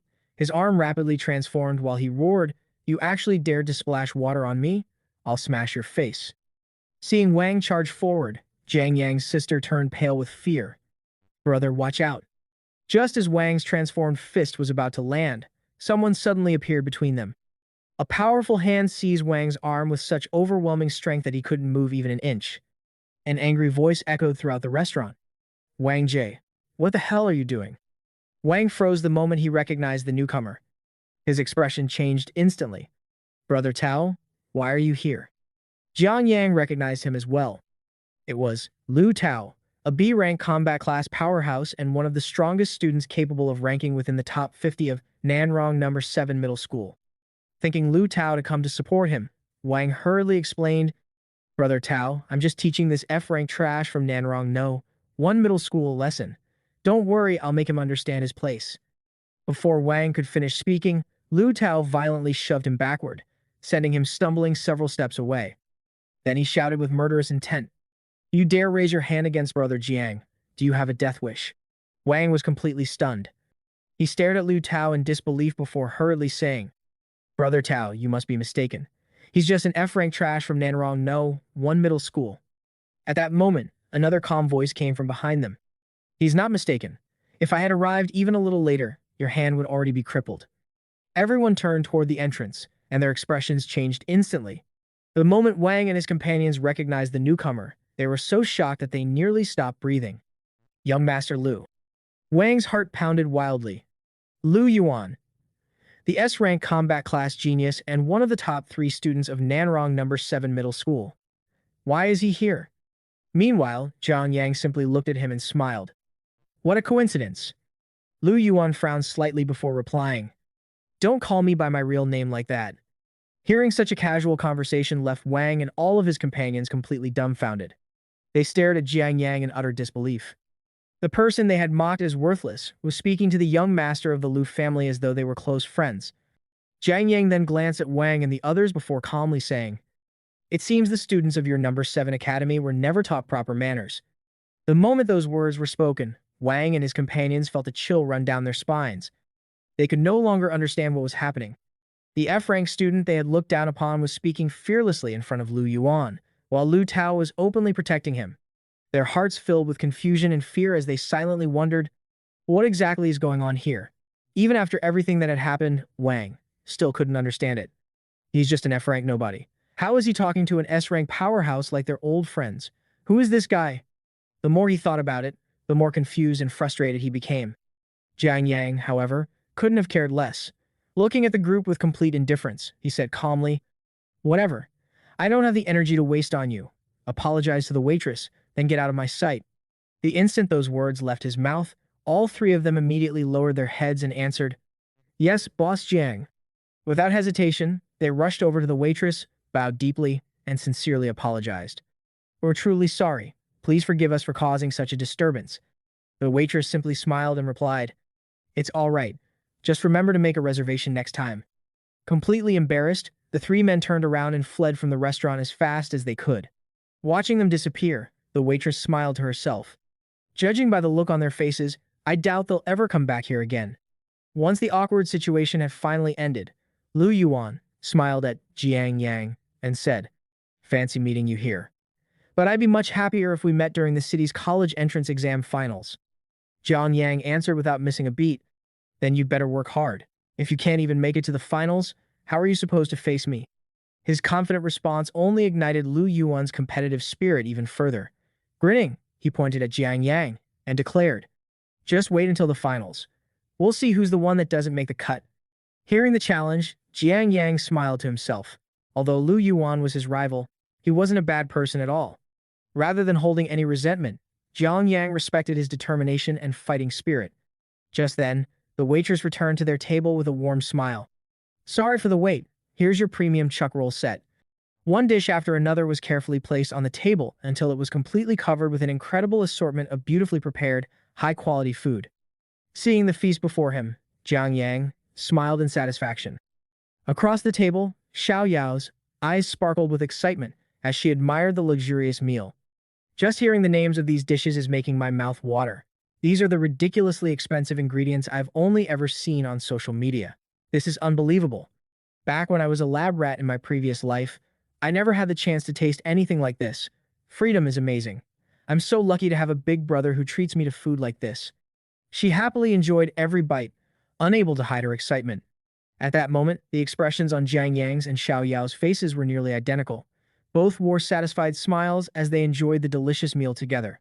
While they continued eating, Jiang Yang glanced at his sister and asked, Xiao Yao, aren't you curious about who those people were or how I know them? Without even looking up from her food, Xiao Yao casually replied, It doesn't matter who they are. No matter what happens or who you become, you'll always be my big brother. Her simple yet heartfelt answer caught Jiang Yang completely by surprise. He sat quietly for a moment before a gentle smile appeared on his face. This is what family truly means. This is exactly what I'm fighting to protect in this life. No matter what it takes, I'll protect this world and the people I care about. The scene then shifted to the long-awaited day of the Nan City College entrance examination. Deep inside Nan City's Demon Rift, the atmosphere was filled with excitement and tension as countless students gathered for the most important day of their lives. A citywide announcement echoed throughout the examination grounds. The annual college entrance examination officially begins today. Every one of you is a 1 in 100 talent. This is the day that will determine your future. The powerful announcement instantly lifted everyone's spirits, reminding them that years of hard work would finally be put to the test. The scene then moved to the preliminary examination plaza, where thousands of candidates were waiting for the exam to begin. Looking around at the crowd, Jiang Yang smiled to himself. Funny, we've all spent the last 3 years wearing school uniforms, yet today everyone decided to wear something else. I'm the only one still in mine. He glanced down at his uniform and continued thinking. After all, I promised the principal that I'd bring the top scorer title back to our school. Besides, if I don't wear my uniform, how will anyone know which school I'm representing? With that thought, he stood proudly among the crowd, wearing his school uniform without the slightest trace of embarrassment. A moment later, the chief announcer stepped forward and explained the rules of the preliminary examination. The rules for this year's preliminary exam are simple. Hunt the demonic beasts inside the occupied Demon Rift Zone. You'll earn points based on the strength of every demonic beast you defeat. As soon as the rules were announced, everyone understood that there would be no written exams or complicated challenges. The entire test would be decided through real combat against demonic beasts, with every kill contributing to each student's final score and ranking. The person in charge of the examination was introduced as Lu Shen, the chief examiner of Nan City Awakener High School. Speaking in a clear and authoritative voice, Lu Shen continued explaining the rules. The top 100 students on the leaderboard will advance to the finals. The sensor bracelets you've been issued will automatically calculate the point value of every beast based on its aura. You will have 6 hours to complete the exam, so choosing your targets wisely is an important part of your strategy. I wish all of you the best of luck. As soon as his final words echoed across the square, the massive gates slowly opened, and the countdown timer began. In an instant, excitement erupted throughout the crowd as every participant sprinted toward the entrance, determined to secure a place among the top 100. Some students confidently declared that one of those spots already belonged to them, while others boldly claimed that they would conquer the areas filled with the strongest monsters. Everyone was overflowing with confidence, eager to prove they deserved a place in the finals. Meanwhile, Jiang Yang calmly walked through the crowd, completely unaffected by the excitement around him. The rules sound simple, he thought, but there's much more to them than meets the eye. First of all, the exam location couldn't be more suitable. They've chosen the Sinister Demon Forest, which is the perfect testing ground. The monsters here range from level 15 to level 25. Unlike Poison Dragon Valley, there aren't any terrifying boss-class monsters hiding here. On top of that, the wide variety of monster species means their combat abilities differ greatly, making this an ideal place to evaluate a large number of students fairly. While everyone else focused solely on rushing ahead to earn points, Jiang Yang was already analyzing the reasoning behind the exam's design. Moments later, all the examinees were teleported into the Sinister Demon Forest. The endless forest stretched in every direction, filled with towering ancient trees and a heavy, ominous atmosphere. Even after arriving inside the rift, Jiang Yang remained completely calm. Those lingering auras belonged to Nan City's strongest paragons, he thought as he sensed immense waves of power spread throughout the forest. They're stationed here to prevent high-level beasts from approaching the exam area. After all, this is only a college entrance examination. There's no way they'd risk the students' lives. A faint smile appeared on his face as memories from his previous life resurfaced. I never took the college entrance exam back then, but I practically lived in this place while those top-tier powerhouses trained me. I know this forest like the back of my hand. Not long after entering the forest, a warrior suddenly shouted to the nearby students. The rules never said we couldn't form teams. Anyone interested in making a hunting party? Sure, we'll have to split the points, but we'll clear monsters much faster. As soon as he made the suggestion, several students quickly gathered around him. I'm a level 16 healer. Please let me join. Another student stepped forward and announced his own class and level. More and more examinees rushed over, eager to become part of the group. Everyone understood that surviving and earning points would be much easier with a balanced team. At that moment, a young girl walked over to Jiang Yang and asked curiously, "So what's your class?" Without the slightest hesitation, Jiang Yang answered, "I'm an F-rank farmer." The moment she heard his reply, her expression changed completely. Without saying another word, she immediately turned around and hurried back to the warriors' group. The other students looked at her in confusion, and she awkwardly laughed before saying, "I was only asking as a joke." The group quickly began discussing Jiang Yang among themselves. If we let someone like him join us, he'll only slow everyone down. An F-rank farmer would just hold the entire team back. None of them had any interest in accepting him. However, Jiang Yang had never intended to join their party in the first place.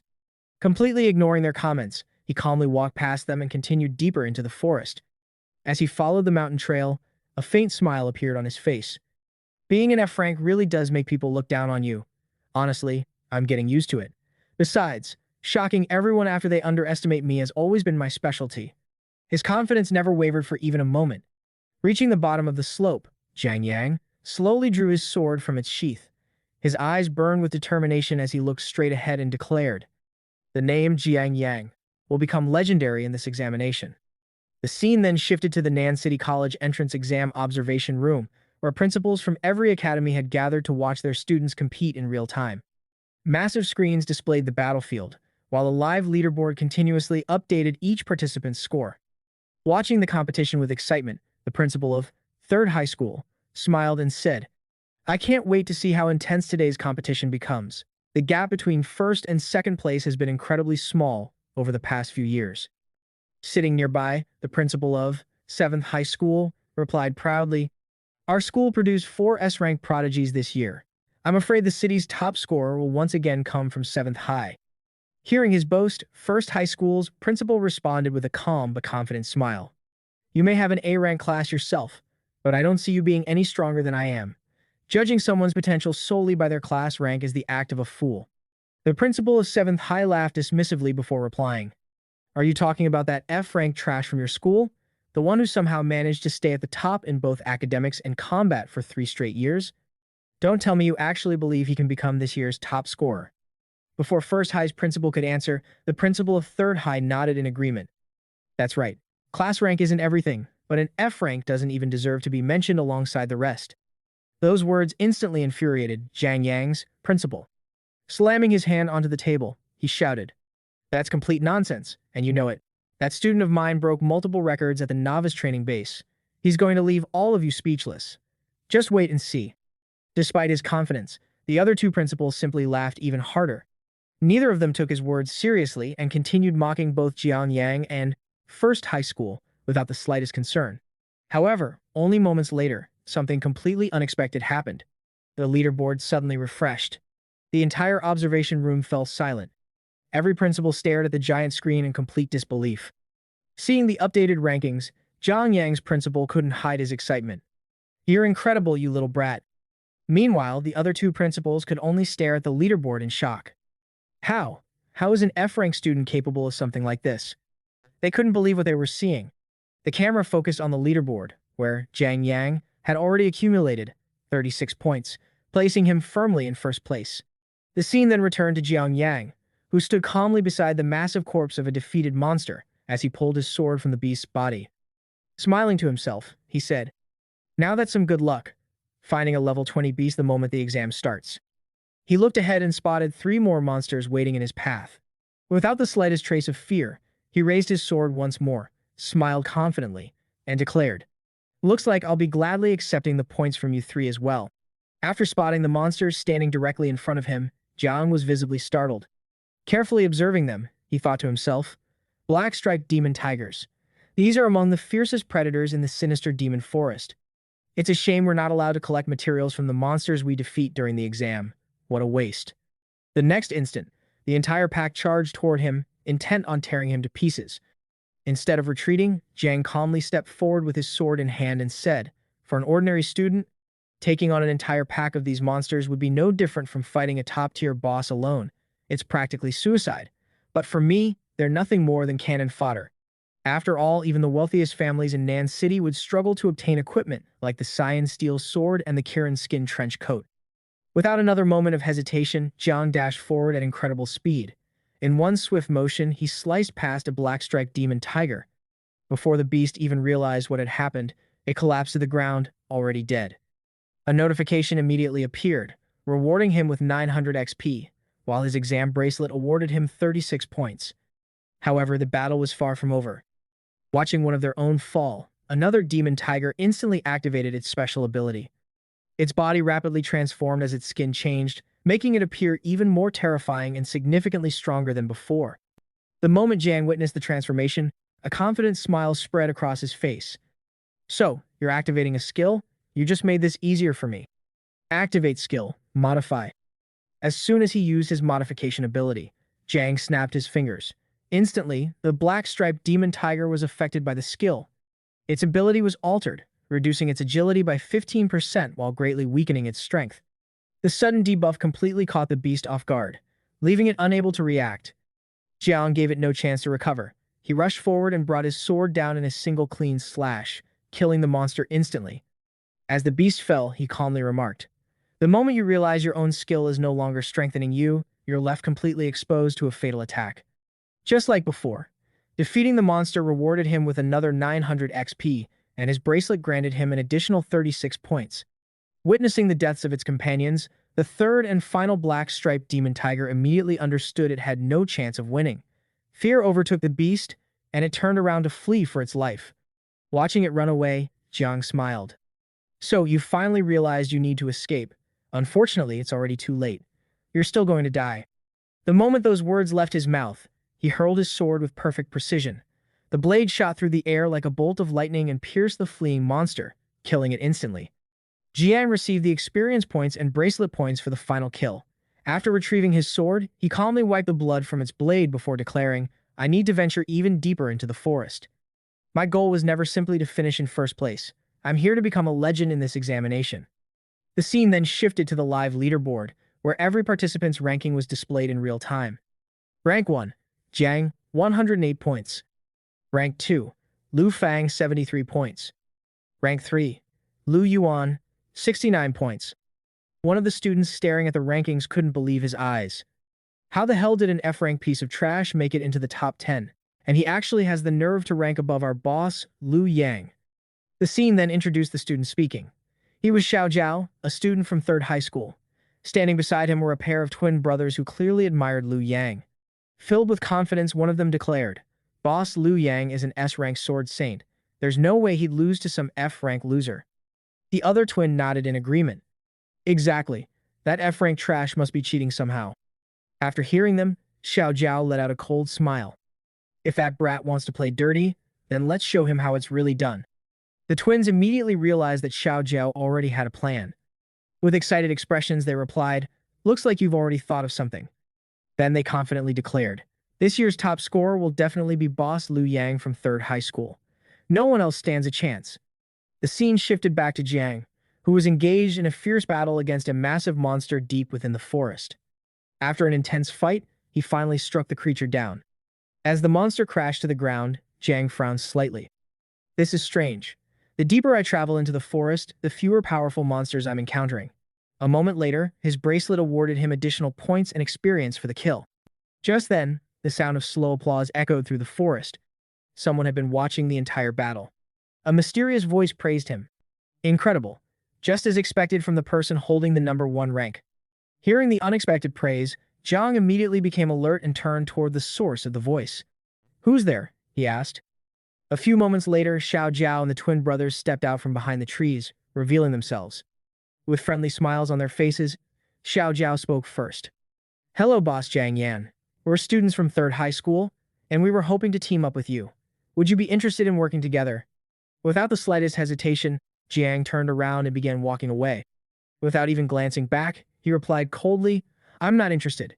Despite his calm appearance, his mind was already analyzing the situation. Just by looking at their expressions, it's obvious they aren't here with good intentions. They're after something else entirely. Before he could leave, Xiao Jiao quickly stepped in front of him and blocked his path. Smiling confidently, he said, "What if we told you we know the location of a monster nest? It's packed with powerful beasts. There are enough monsters there to earn a huge number of points." Standing behind him, the twin brothers immediately nodded. Exactly. Although Jiang remained expressionless, his thoughts raced. So, this is their plan.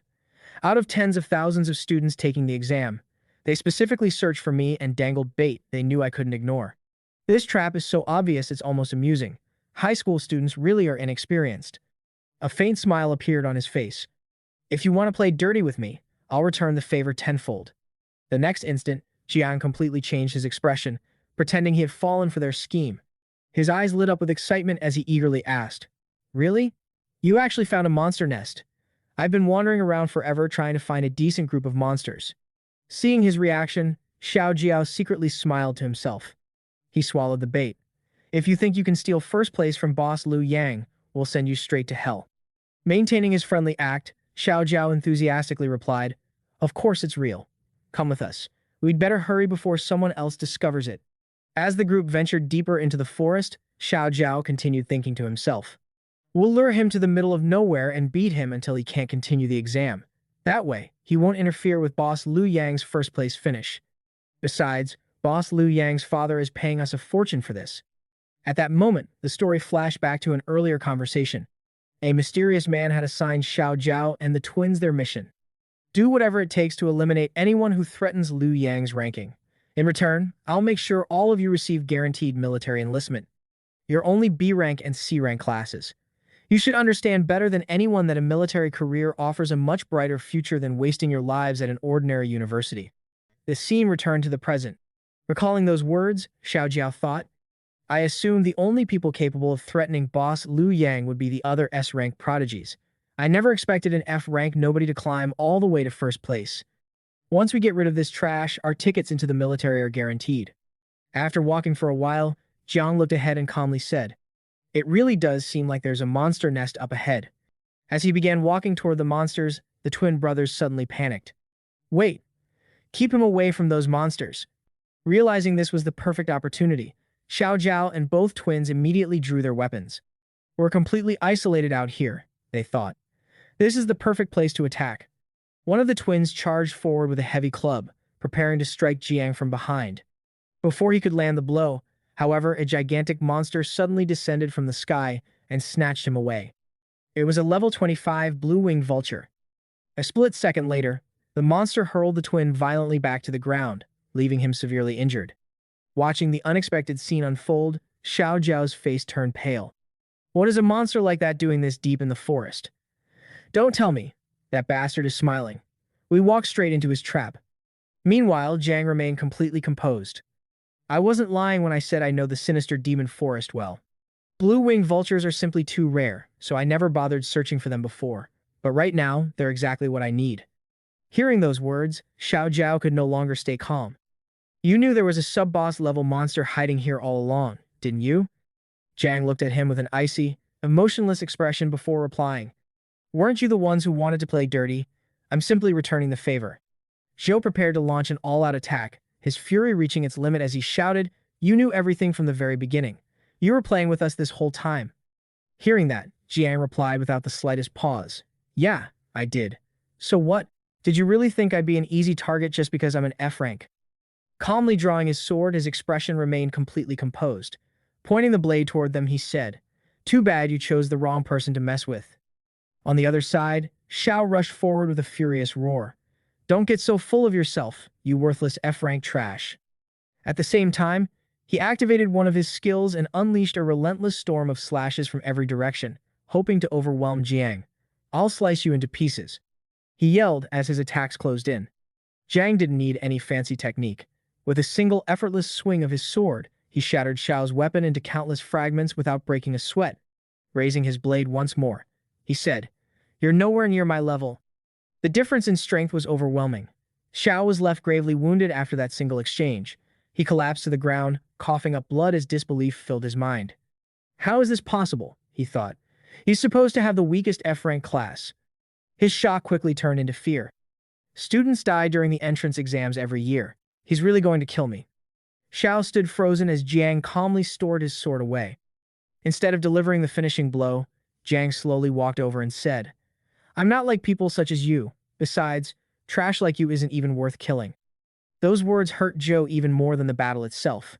Completely speechless, he could only stare at Jiang as a bitter thought crossed his mind. Am I not even worthy of dying by his hand? Without turning back, Jiang continued walking and said, "I'm a law-abiding citizen. Why would I kill people for no reason? I'm nothing like you fools. I'm the one who's going to become the top scorer of Nan's city." His calm, confident voice made it obvious that he had never considered Zhou or the others to be genuine opponents. As Jiang continued walking away, one of the injured twin brothers suddenly grabbed his leg and pleaded desperately, "Please, save my brother."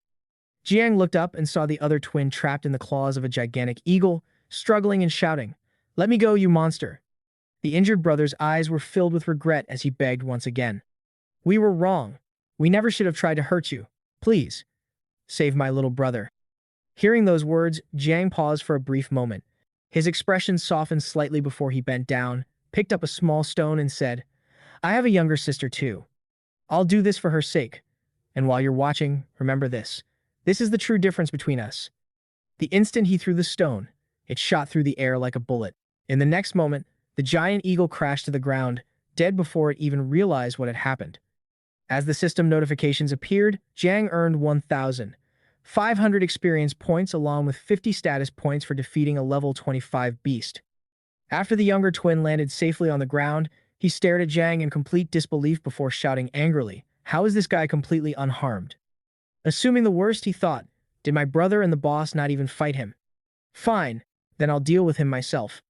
He extended his claw weapons and charged forward, preparing to ambush Jiang from behind. But just before he could attack, his older brother suddenly stepped in front of him and blocked his path. Startled, the younger twin yelled, "Bro, what are you doing? Aren't we supposed to take this guy down?" Instead of answering calmly, his older brother smacked him on the head and shouted, "Shut up. Boss Jiang just saved your life. Get that through your thick skull. Even if we die here today, we will never raise a hand against him." The seriousness in his voice left no room for argument. Meanwhile, Jiang continued walking away without looking back. Glancing briefly at the twins, he thought, "At least they're not completely hopeless. I've already wasted enough time here. I need to earn more points." As he ventured deeper into the examination zone, his thoughts turned toward the challenges that still awaited him. For now, I can freely use my modify skill to dominate the survival phase, but I absolutely can't use it during the top 100 arena tournament. Countless elite students from across Nan City will be watching those matches. If even one expert discovers the secret behind my modify skill, I'll be in serious trouble. So how am I supposed to fight A-rank and S-rank geniuses with all of their powerful abilities? There are far too many overpowered skills out there. Relying on combat techniques alone won't be enough. Every high school in Nan City is hiding monsters among its students. That means I need to solve this problem now. I have to test the most practical skills before it's too late. Jiang quickly came up with a plan. I'll use Modify to permanently reshape my 5 skills into abilities designed purely for combat. Once I've tested them and found the best combinations, I can safely use them during the arena tournament. That will greatly improve my chances of winning while keeping the existence of my Modify skill completely hidden. Satisfied with his strategy, he stretched his body and said, "I should find another monster nest and test them while I continue grinding. Every second matters in this exam." Without wasting another moment, he burst forward at full speed. As he raced across the battlefield, another thought crossed his mind. How else am I supposed to maintain such a huge lead? Meanwhile, the scene shifted back to the examination observation room. The principal of 3rd High School checked the remaining time and announced, "Only 10 minutes are left before the examination ends." The principal of 7th High School stared nervously at the rankings and said, "The current standings aren't looking very good for us." Before the tense atmosphere could settle in, The principal of First High School smiled confidently and replied, "Not looking good? I'd say they're looking fantastic. Everything is going exactly as I hoped." He then turned toward the leaderboard and shouted excitedly, "That's my boy, Jiang." The leaderboard appeared before everyone, leaving the entire audience speechless. First place, First High School Jiang, F-rank Tinker, 1,998 points. Second place, Third High School Leo, S-rank Sword Saint, 1,032 points. Third place, 7th High School Gu Yian, S-rank Gale Assassin, 983 points. Looking proudly at the rankings, the principal of First High School smiled and said, "Just as expected from the student I personally recognized." Meanwhile, another principal stared at the leaderboard in disbelief and exclaimed, "What on earth is going on with that F-rank student?" The principal of 7th High School was equally shocked. He's only an F-rank, yet he has nearly twice as many points as second place. How is that even possible? Even the tournament host couldn't hide her amazement. Looking at Jiang's unbelievable performance, she wondered to herself, what kind of monster have we discovered? The scene then returned to Jiang. Surrounded by countless monster corpses, he sat calmly atop the enormous pile and let out a quiet sigh. Taking down an entire monster nest by myself took more effort than I expected. As the final points were added, his score surpassed 2,000. At that very moment, an announcement echoed throughout the entire examination area. The examination has officially ended. Any beasts defeated after the time limit will not be counted toward your score. The announcement repeated a second time. The examination has officially ended. Any beast defeated after the time limit will not be counted toward your score. Then it sounded for a third and final time. Hearing the announcement, Jiang remained seated for a brief moment before saying, "Looks like it's finally over." He slowly stood up and smiled. The timing couldn't have been better. Thanks to all that fighting, I've already finished modifying all 5 of my skills. The top 100 arena tournament will be the perfect stage for me to shine once again.